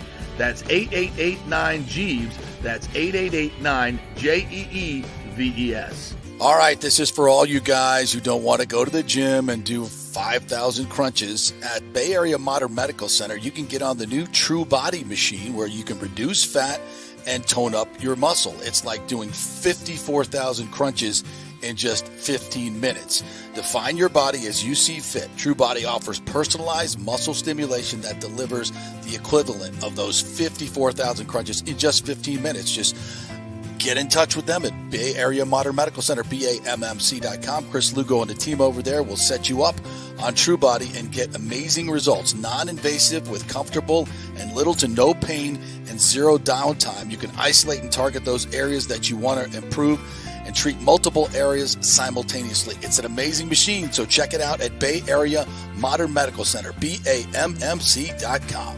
JP here to ask the question, are you planning an event, meeting, or conference? If so, you'll want to call the designers and production professionals at Extravaganza Productions Incorporated. With over 35 years of experience in the events industry, designing and producing every type of small to large event, they can provide a huge resource for design ideas, audio, visual, sound, lighting, decor, and entertainment to turn your event into an incredible experience for the entire audience. Folks, I've worked up close and personal with this group at many national events and Tampa events, and they have unique capabilities that help you save time and money in the planning and execution of your next event. Don't delay. Call these pros today at 813-621-4700 or check out their website at extravaganzaproductions.com. Tell them JP sent you, and they'll provide a free initial consultation for your event. Extravaganza Productions, the best of the business. Take your business or nonprofit to the next level with the power of video. Red House Streaming offers complete studio production services at our state-of-the-art facilities. Put our experience and expertise to work for you. From initial concept to final delivery, we'll handle it all and bring your vision to life. As your all-in-one production partner, we offer comprehensive marketing packages that not only showcase your brand, but amplify your reach. Contact Red House Streaming today. Let's go. Right now, back to the show on FanStream Sports. All right, welcome in. They're back to the JP Peterson Show. Welcome back. Happy Hump Day. Yes, sir. There you go. Man, that was just so inspiring. And so inspiring. As Drake Westfall said, I've not seen you in here before, Drake, so thank you so much for jumping in. We appreciate you. No better substitute for love than a heart and mind of a human. Yeah, every time I hear AI, I cringe. I cringe. Yeah, I was listening to Joe Rogan podcast yesterday on my way back home, and he and Tucker Carlson were talking about artificial intelligence and everything else. And it's like, it's interesting that people generally agree. I mean, we've seen the movies, right? Like artificial intelligence will eventually take over the world, right? Terminator, hello. Right, the Terminator, right? So if we as humans can stop it, and we can stop it. We can choose to stop artificial intelligence. We can choose to. I mean, will it stop completely? No. There'll always be the dark web and everything else. But just as a race, say, we don't want this. This is not good for the world. It's automating millions and millions of jobs. People can't find jobs because now we'll just get a machine to do it. I mean, that might sound great, but it's not great. It's not great for the human race. So if you know that there's an existential threat to your existence as human beings, why would you not do everything you possibly can to stop it? If there were a meteor headed for Earth, would we not do everything we possibly can to stop it because it's going to eviscerate the human race? You would think so. Yes. So if we all can agree that artificial intelligence, when and this is not conspiracy theory, folks, this is called science. You extrapolate how this works and how, with the computing power that it just extrapolates into what will become artificial intelligence running this world. The really, really smart people that can say this a hell of a lot better than I can will all agree on this. So why would we not have a concerted effort to squash this instead of, celebrating it? Because we get lost in technology. You're exactly right. You talked about this world is lost in technology. I mean, we're all guilty of it when it comes to social media, but we're not. I think we use social media to what we want to do with shows and stuff like that. But there's also bad ways of using it, and this is exactly one of those. And we're foreshadowing to it. And I feel like movies kind of do this all the time. Haven't we learned by that? And we're there's some people out there, and the Hunger Games, it's coming. It's right, but it's about money. It's all about money. It's greed. Absolutely. It all goes back to that, and we can't lose sight of what's really important. And I think that interview in itself shows you what is important, and we forget that sometimes. We're humans. We need help. We need support. Yes. We need to pull together as a race, as a community, in the micro and macro as a race to stop fighting and support each other. Yes. And unfortunately, the greedy people in this world make money off of war. Yes. And they make money off of war. They make a lot of money off of war. Yes. And they don't care how many people are killed. They just don't care. As long as they can sell their weapons and their weapon systems. The industrial complex, my friend. The industrial military complex is a real thing. Yes. And people have to die to sustain it. And unfortunately, it happened again in Ukraine just yesterday. And it's sad. That war should have been over a long, long time ago. Why are they not suing for peace? Because people are making too much money. And I know we're getting on a little bit of a tangent here, but the problem is, it comes back to people like Shaquem. This is what's going to save humanity, is people like that pulling together and making unselfish choices and choosing to help others because others help them become a success. Yes. And that's how we propagate the human race, not by dividing, not by hating each other, not by greed, not by AI. It's coming together humans, right now. Yeah. Yes. Coming together. And flag football is a great, and this is what I'm going to take my steps on to see this. Yeah. And get him off the computer. Get him off the computer where he's been for 48 hours. Get out into nature. Get out into do sports. Do something that's hard. Do something that's hard. Yeah. Because it makes you better as a human, right? It improves your life, makes you more intelligent, makes you more physically confident. These are things that this iPhone does not help.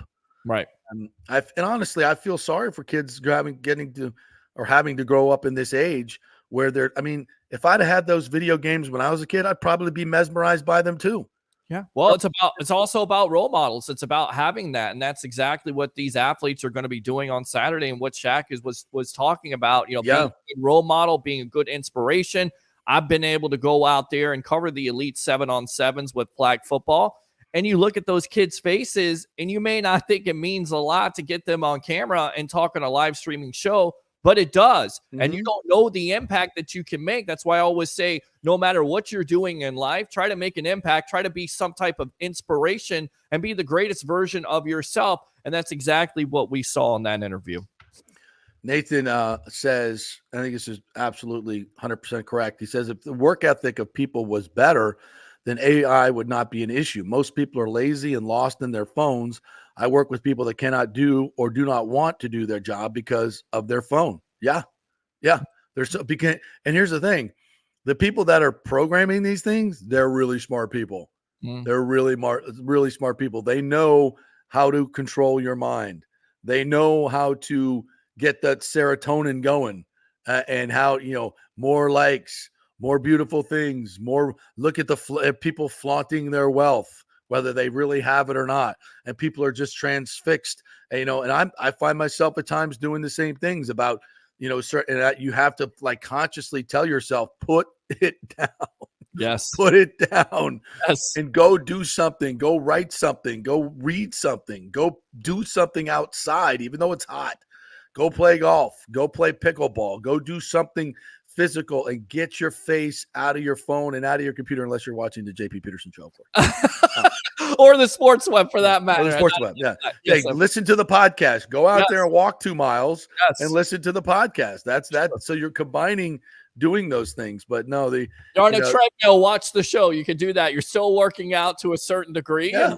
I didn't know how lucky I was to have nothing else to do but ride up to the park on my bicycle to Rotary Park in Hollywood, Florida, and meet my buddies up there, Joe McEwen and everybody else. And we had a bag of baseballs and a bat, and we just sat there and hit and pitched and hit, went and shagged the balls, went over to the Little General and got an icy, came back and did it again.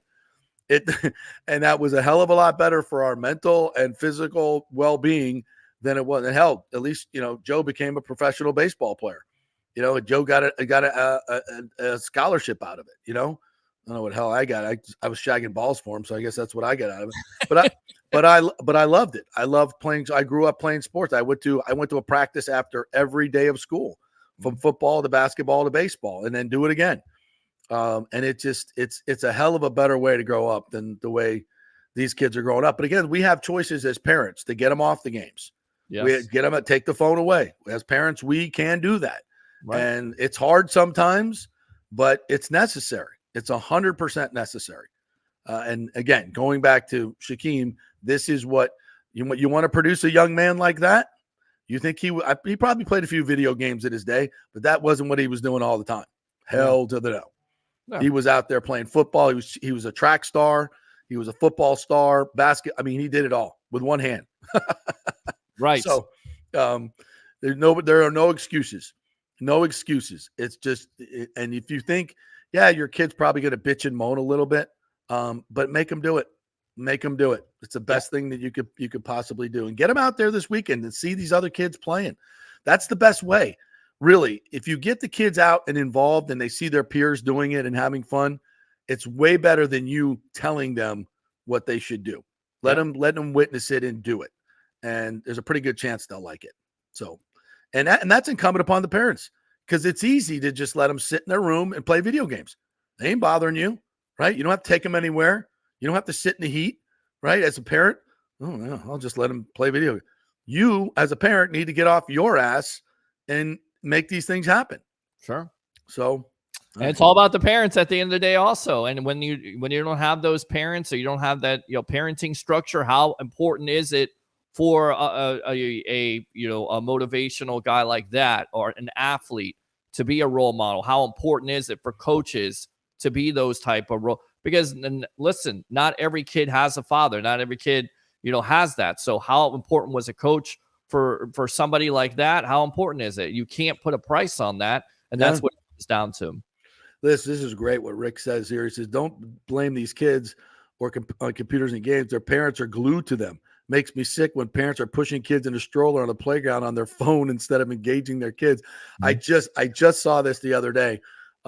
His mom was pushing the stroller, and she just was pushing the stroller and just had her just staring at her phone the whole time.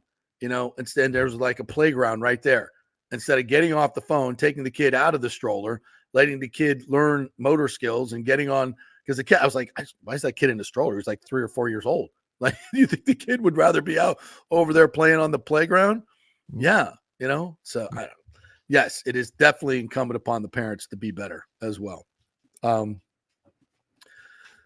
Totally different take here. Rissler says, another thank you to John Gerber for the Davis Thompson pick at John Deere 25-1.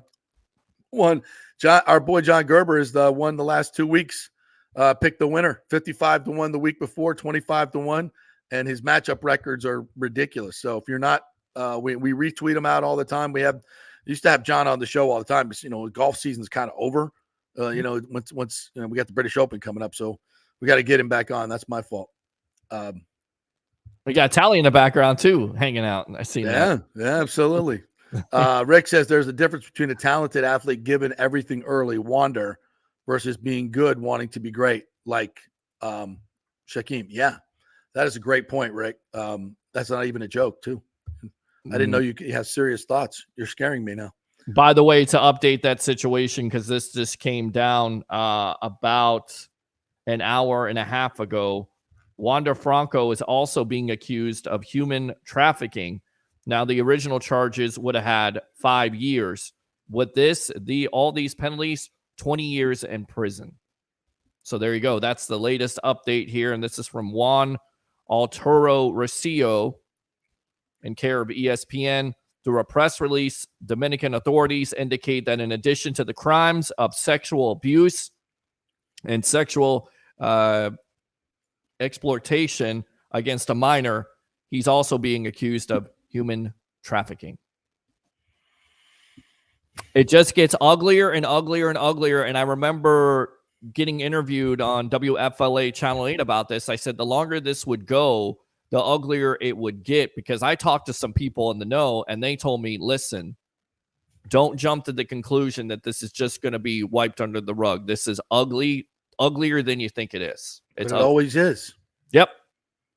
As I mentioned earlier, it happens all the time in this country. Where are the people being prosecuted for human trafficking? Even the thought process that he was going to get off and come back to the Rays or go to another Major League Baseball team is a freaking pipe dream. You're out of your freaking mind. There's no way, not the way the world is these days. It should be in no world. What are you talking about, Peter? Like, pedophilia is being normalized everywhere. It should not be. It should not be, but it is. Right. Like I said, the most high-profile case in the world, the Epstein case. Not one prosecution. Right. So we're talking about kids. And money talks. Money and power talks. And that's BS right there. That's where it is. That's where it all stems from. So any as thought, George Carlin once said, it's a small, very rich club, and you ain't in it. And you ain't in it. All right. Do you want to talk about the Bucks, or you want to take a break real quick? Yeah, we got to take a break, and then we're going to come back. We're going to do our position-by-position preview. We're doing linebackers today. And also want to talk about Billy Napier. There's an article in the Times the other day about, what does he need to do to survive at University of Florida. They've got the murderer's row scheduled this year. And I'll tell you, I think the Gators would do a huge disservice if they get rid of Billy Napier because of what happens this year. That would be stupid, but we'll talk about it when we come back. We are brought to you by Bay Area Modern Medical Center, BAMMC.com. Chris Lugo and his team over there will get you right in your nutrition, your workouts, get you a personalized plan. If you need testosterone, hormone therapy, male or female, something else he does, losing weight. They have great programs over there. They've got the True Body machine that they'll hook you up to that will lean you out in those tough places. So many great health benefits that you can get at Bay Area Modern Medical Center, BAMMC.com. Back in 3. Stay with us.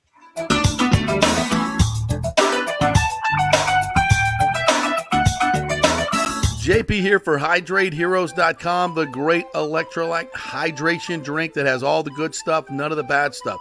NFL players are using this stuff. All types of athletes are using it because it's got 5 calories. None of the bad stuff, all the good stuff. All the electrolytes are in there for you. And also amla fruit, which is a terrific additive in there. The mushroom blend helps with inflammation in your body. Definitely has helped me with my knees. My knee pain has gone away almost exclusively since I started drinking Hydrate Heroes. Folks, it makes a difference. I love it. Professional athletes love it. You will love it. The new Tropical Punch flavor is out. Go to tryhydrateheroes.com and get a free 3-pack. That's tryhydrateheroes.com, a free 3-pack, and get the 30-pack while you're there for just $29.99. Tryhydrateheroes.com. You'll love it. Hey Tampa Bay sports fans, this is two-time LPGA major champion Jane Geddes here. After winning the US Open and 10 other LPGA events, I wanted to try something completely different. So I came right off the top turnbuckle and landed in the crazy world of WWE. And yes, you heard that right. That's WWE. Working for the Vince McMahon as the VP of Talent Relations for the company. Now, though, I want to work for you. Everything I've done in my life, I've done with incredible passion. And now I've turned my focus to leading the best real estate team in Tampa Bay, the Gettys Gordon Group with Keller Williams in South Tampa. If you're looking for a new home, an investment property, or looking to sell your current home, we will give you major championship level service. When you choose Gettys Gordon Group, you become part of our inner circle, like family. So if you're looking for a few golf tips or a golf course view, we're going to stripe it right down the fairway. Call me at 813-485-6808 or go to gettysgordongroup.com, or again, give me a ring at 813-485-6808. Summer is here, and it's the perfect time to shine with the exquisite June birthstones, Pearl, Alexandrite, and Moonstone at the Golden Diamond Source. Each gemstone carries its own unique significance and style, making them perfect for any summer occasion. Did you know the 30th anniversary milestone is Pearl, the traditional stone for this special occasion? And right now you can enjoy 5 years of interest-free financing. That means you can own a stunning $5,000 ring and pay only $83 a month with zero interest for 5 years. That's a great deal. And shop online and get 15% off the June birthstones. And we love our partners, local businesses that have been here for 40 years. That's right, the Golden Diamond Source has been here for 40 years. Julie and Steve Weintraub have done so much in our community. We thank them, and we shop there. It's the Golden Diamond Source, 3800 Olmerton Road, always online at thegoldendiamondsource.com. Happy summer. As we head into summer and hurricane season, you must make sure that your home is fully insured. Over 40% of people in Florida are not fully insured because property rates have gone up lately. Your home is worth more, so it needs to be insured. Call the great folks at Italiano Insurance, 813-877-7799 to make sure you're fully insured. And also, you might just save some money. There are new companies coming into the state all the time. In fact, we just shopped our homeowners insurance, and I'm telling you, folks, we saved over $550 because Charity, the great customer service at Italiano Insurance, did all the work and found us a better company and a cheaper company. She'll do the same for you. 813-877-7799. Do something about these high rates. Shop them around. Could save you lots of money. It's Italiano Insurance. Been doing business here locally for over 60 years. 813-877-7799. Tell them JP sent you. Let's go. Right now, back to the show on FanStream Sports. All right, welcome back to the JP Peterson Show, brought to you by our good friends at Italiano Insurance. They saved us $500, folks, in our latest homeowners insurance. So if your rates are going up and everybody's is, call Italiano. Have them shopping around. Maybe they can save you money. How about that? Instead of it going up $500, it went down $500. Wow. So 813-877-7799. That's $1,000 difference. Yeah, that's a big difference. By my FSU math. Yeah, there you go. Good FSU math, by the way. On a happy hump day. Hump day. There you go. By the way, before we get to the Florida Gators, I was reading some stuff about FSU is not an AAU school. The Big Ten will never take them in. Look, FSU is one of the top research institutions in the nation. Academically, no, they're not Harvard, but they're one of the top public universities in America, rated higher than many Big Ten schools. The AAU accreditation is what it is, and FSU is on the brink of getting that, but they are also tremendously accomplished in so many other areas of academia. So, and oh, by the way, they're top 10 in terms of media viewership in football. So that's a number that means even more when you're talking about television deals. So, for the people out there that are saying FSU can leave, and I do believe they will leave the ACC by the August 15th deadline. I think they will be announcing that. They're going to the Big Ten or the SEC. I still don't think it'll be the SEC. I think it'll be the Big Ten. They're worth hell of a lot more to the Big Ten and to those media agreements in terms of their viewership on football and other sports. So I think very much so that's happening. Paul Feinbaum can sit there and say all he wants. He's such an FSU hater. And most everybody I see that's predicting that these people are long storied FSU haters. And it's weird how, FSU has gotten so much of the brunt of this national disdain because they wanted to leave the ACC that's been sucking off their teat for 20 years. I mean, so they want to leave a conference that has been screwing them over in terms of revenue. They're producing, so you have these collective agreements of the ACC, they're the Wake Forest of the world, the great institutions and all that, but people aren't tuning in to see their sporting events like they are Florida State. It's a much bigger brand. And so they're bringing all the eyeballs, Clemson, North Carolina, FSU, but they get the same amount of money from the conference as the little guys. That doesn't make any sense. Doesn't make any sense in a capitalistic world. And Florida State was just doing what it had to do to survive and be able to compete against their rivals like Florida and Miami and SEC schools. So, and people hate them for that. I don't get that. I don't understand that. Oh, well, they went about it. Their rhetoric was impolite. Sometimes breakups are hard. They're hard. And they're, drastic things need to be said and drastic measures need to be taken. And that's what they did. All right. So let's talk a little bit about Billy Napier. And, I think it's pretty much a given that he's on the quote hot seat at Florida. They haven't had a winning season in 4 years now. Yeah. And you look at this schedule, and I don't care who you are. This schedule has 7-8 losses written all over it. It's a brutal schedule, and he has a young team. And Graham Mertz, notwithstanding, who's in his 8th year of college football at quarterback, and they got DJ Lagway on the way, who was the number one quarterback recruit. I was just watching the recording of the Orange and Blue game the other day, their spring game, and DJ Lagway can push the ball downfield. He's going to be one hell of a quarterback. And everybody came after this guy from the moment that he signed his deal up to that moment. Everybody was throwing money at this guy and trying to get their NIL money and trying to steal him away from Florida. And he stayed committed to the Gators. And that says something to me about Billy Napier. And the recruiting class that he's bringing in is outstanding. The transfer portal class that he brought in was absolutely outstanding. But I think there's a very good chance that they're going to have a losing record. And if the people at University of Florida get wrapped up in what their record is this year and the boosters are unhappy, and I get it, the timing and the schedule say you're not going to win a lot of games this year. Yeah. They might. And if he does have a winning record, then they ought to give him a 5-year extension, in my opinion. But if Mike Norvell, they had the same detractors his first couple of years. It takes time to dig out of a mess and put your stamp on a program. Even with the transfer portal, it takes less time. But, if you're the Florida Gators leadership, you better be patient with this guy. Because I think I will say this. I don't know how good of a football coach he is on game day. I'm not so sure he's elite in that category. But I know in terms of building a program, he's doing everything right. The NIL situation with the other quarterback, Jaden Rashada, certainly put a stain on the program. But and Billy Napier is being sued for it. I don't get that. Wow.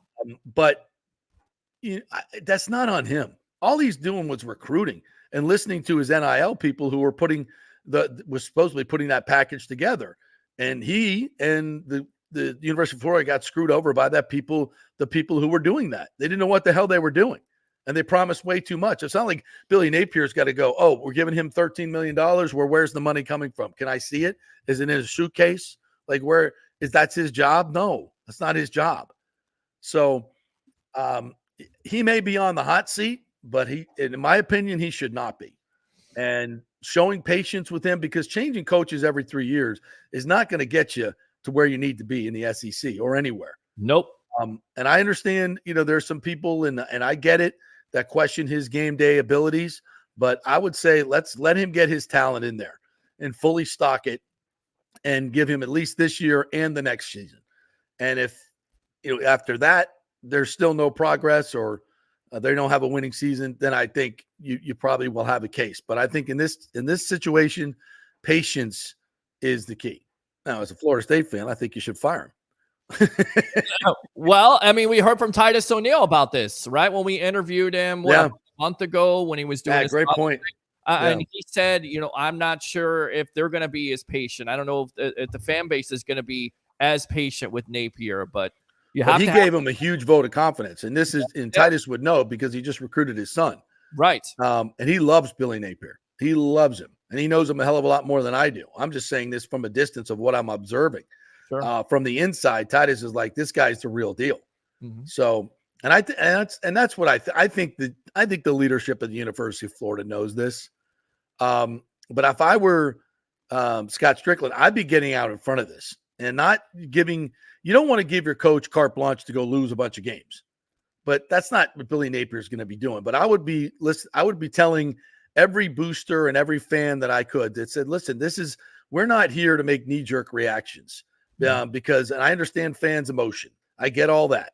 But we're here to build a program long-term, and this is the guy and we're going to damn well give him time needed to get this done. And I would be out in front of it if I were him. And I'm sure to some degree he's been doing that. But if I'm a Gator fan, I'm talking to you guys, and you know who you are, my friends. They're Gator fans who are like, we better win this year. I'm like, Chill. I know it sucks to get beat by FSU every year. I know it's, but your time will come if you have a little bit of patience. That's what we did with Mike Norvell, and it's paying off for FSU. All right, over to the Bucks.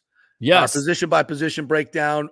We wanted to look at the linebackers, and I think this is a very interesting group, Peter Blake, and I'd be interested to get your thoughts on this. Sure. Obviously, led by Levante David coming back for his 13th year? Correct. 13th, 14th year. Ridiculous. I was looking at some of his numbers, and of course we watch every game, and every game last year I turn on the film and I'm just this guy is so freaking He's good. all over the place. He's so 34 good. years old, and people are going, well, why are you so hard on Devin White? Because I've been one of those guys. I mean, you think of Donovan Smith, the human turnstile. I was definitely the same way about White last year. As you should be. You got a guy that is always in the right position. White was always out of position, over pursuing.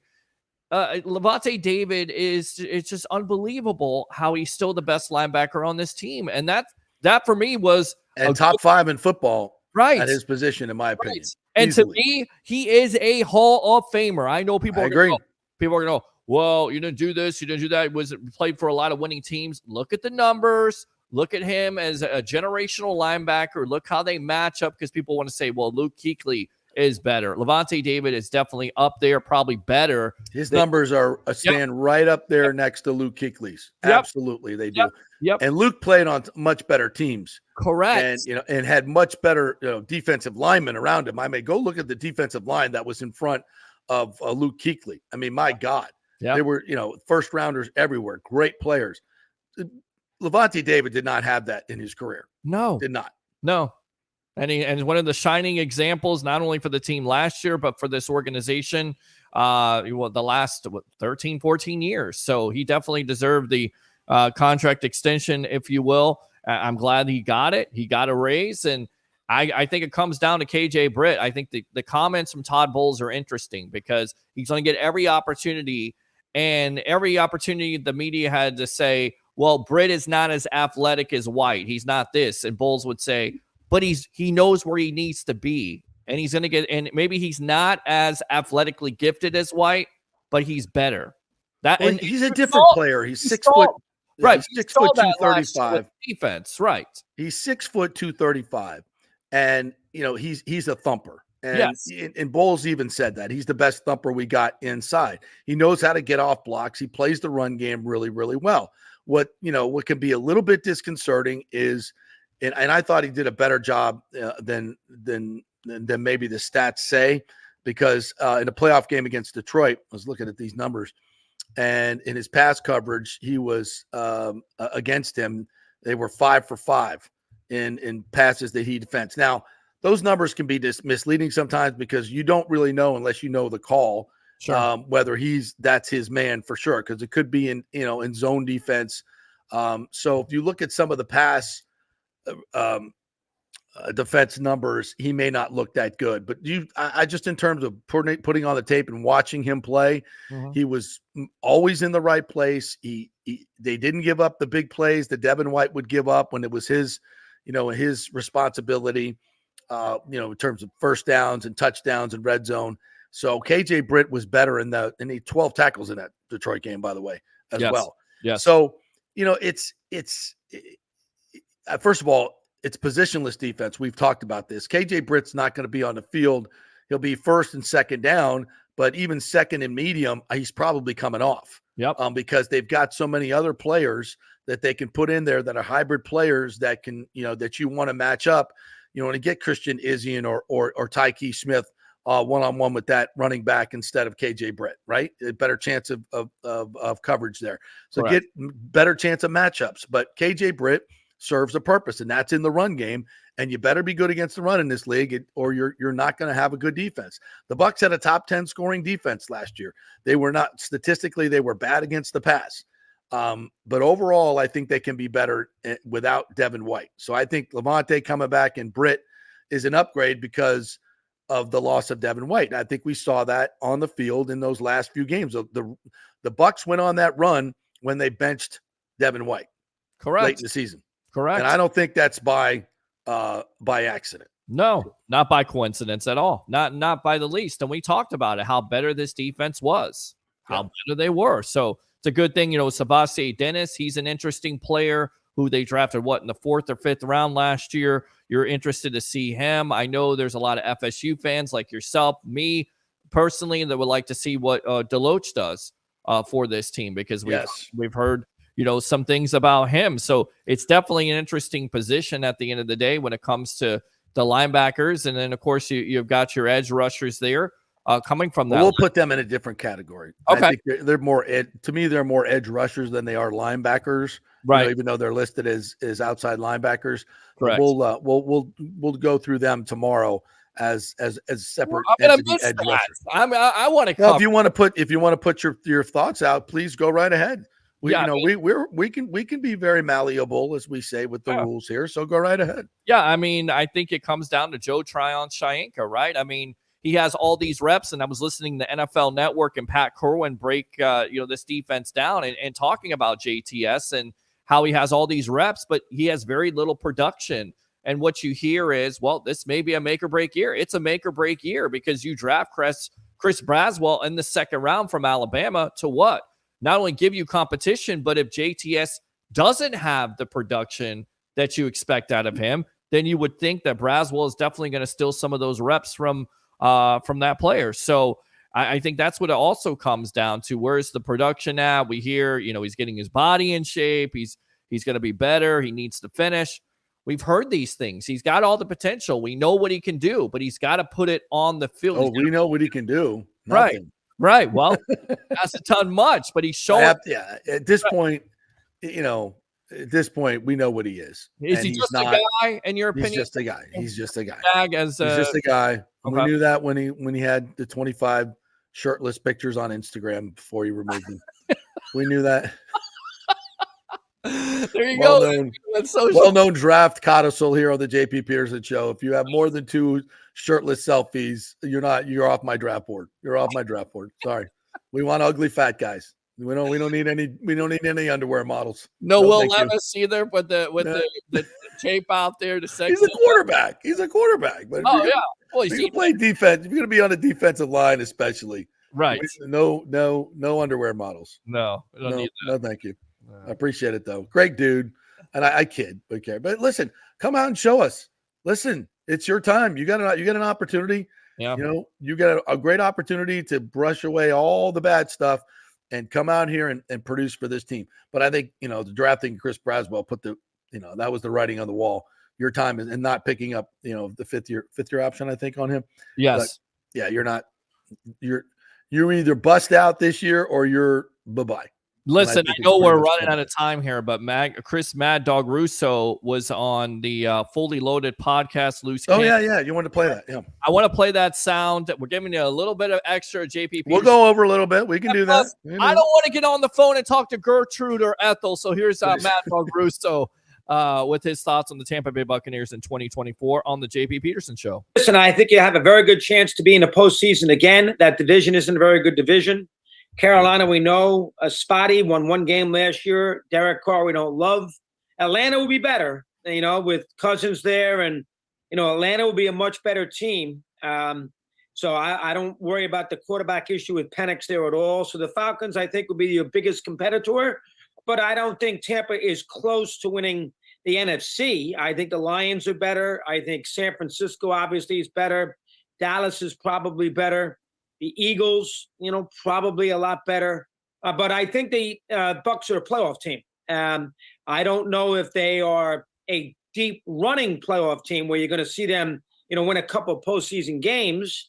But in that division where they go 9-8 last year, I would think it'd be a little better division this year. You figure Carolina be a little improved, Atlanta much improved, Saints, you know, 9-8 might have to win 10 games. But a very competitive team. Mayfield's a good competitive player, not great, but he's he gets the most out of his ability. He had a big year last year. They won a playoff game. They gave Detroit a good run in that second round up in Detroit, and I think the Bucs would be a factor. I just don't think they're not a Super Bowl team. To make a long story short, Chris, you say they're not a deep playoff run team. So curious, what are they missing in your eyes? From putting when them you up think in about that the top deep run, when you think about deep run playoff teams, the first thing you got to have a big time quarterback. Mahomes is a big time quarterback. Josh Allen's a big time quarterback. Rodgers was a big time quarterback. I know that Purdy really isn't, but the system there is tremendous with Hall of Famers all over the place. Stafford's a big quarterback.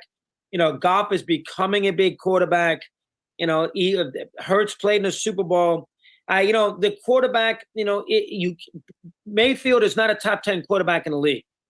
And, to win big in postseason play without a top 10 quarterback, that's hard to do because the rest of the team has to be tremendous. And the Bucs are pretty good. They got good receivers. He's done a good job. He's done a good job as the head coach. They lose their offensive coordinator, but he's done a good job as a head coach. They'll always be competitive defensively.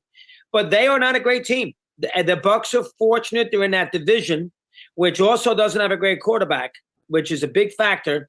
But, when you think about the QBs in football, you probably put them right about 12. Hard to win a Super Bowl with the 12th best quarterback in football. So there you go. I don't necessarily disagree with any of that. I think that's spot on.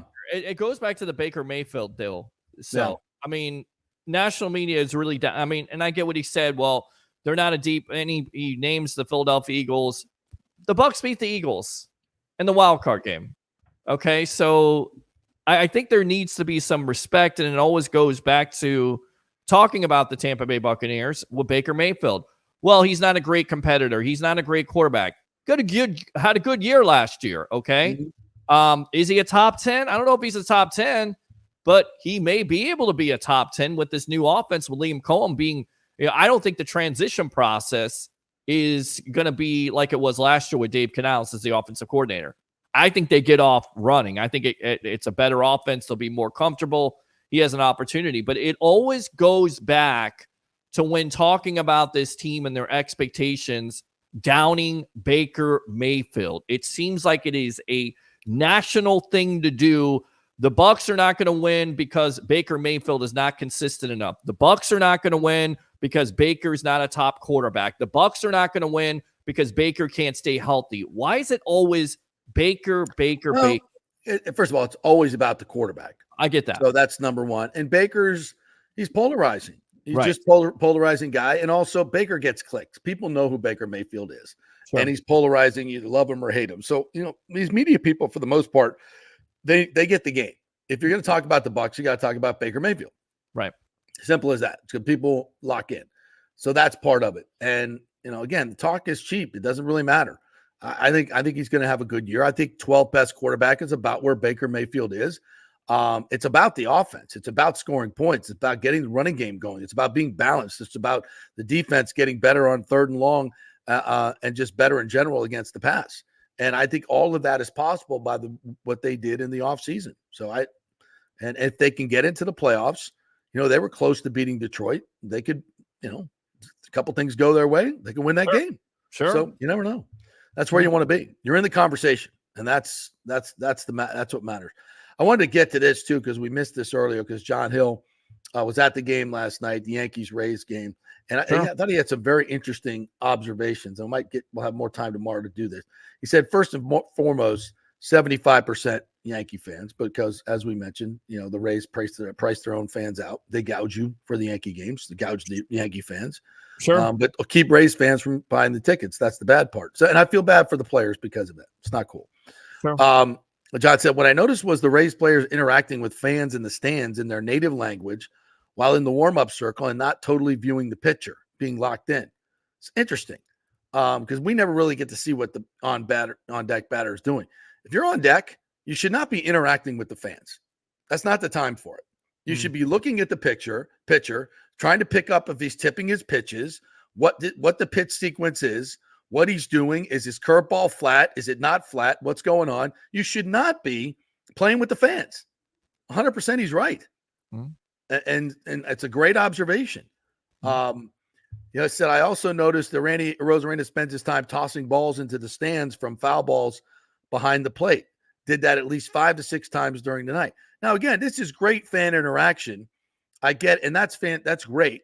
But, Randy has actually admitted that he doesn't do a lot of studying and a lot of videotape and a lot of that focusing. And you look at the beginning of this season and maybe that was the problem.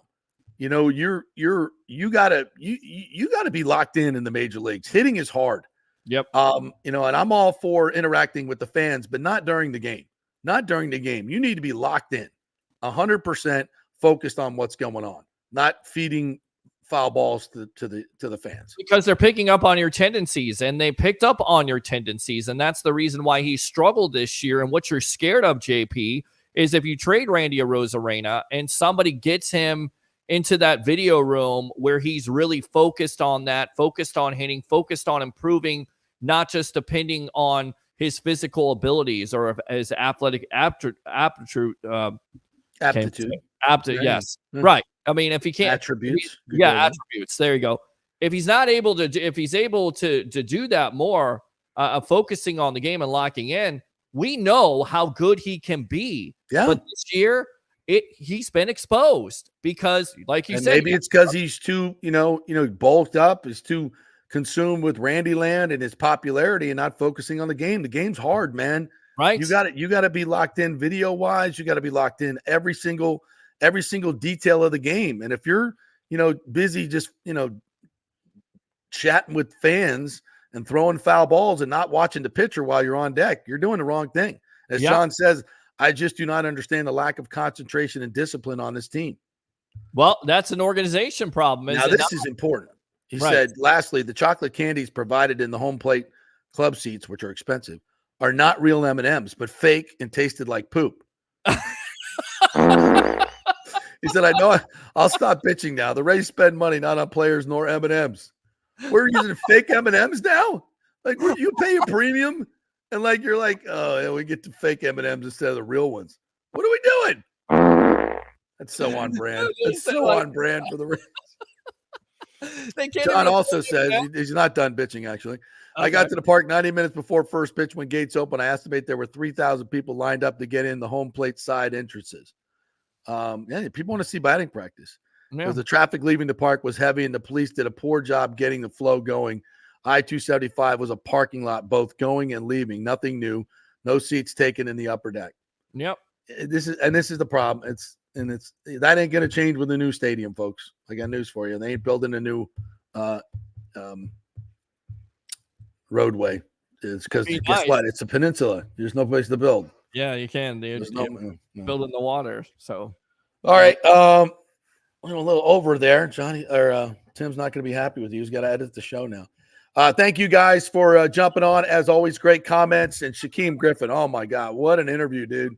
We're going to clap that out. I'm going to put that on display on our YouTube page. He was phenomenal, folks. If you want to hear an inspirational story and a dude that's doing the right things, go back and listen to that if you missed it. I'll be cutting it out and putting it up on our social media. So please check that out. Like and subscribe to all our socials, our new Twitter, at the JP Peterson Show. Please do that.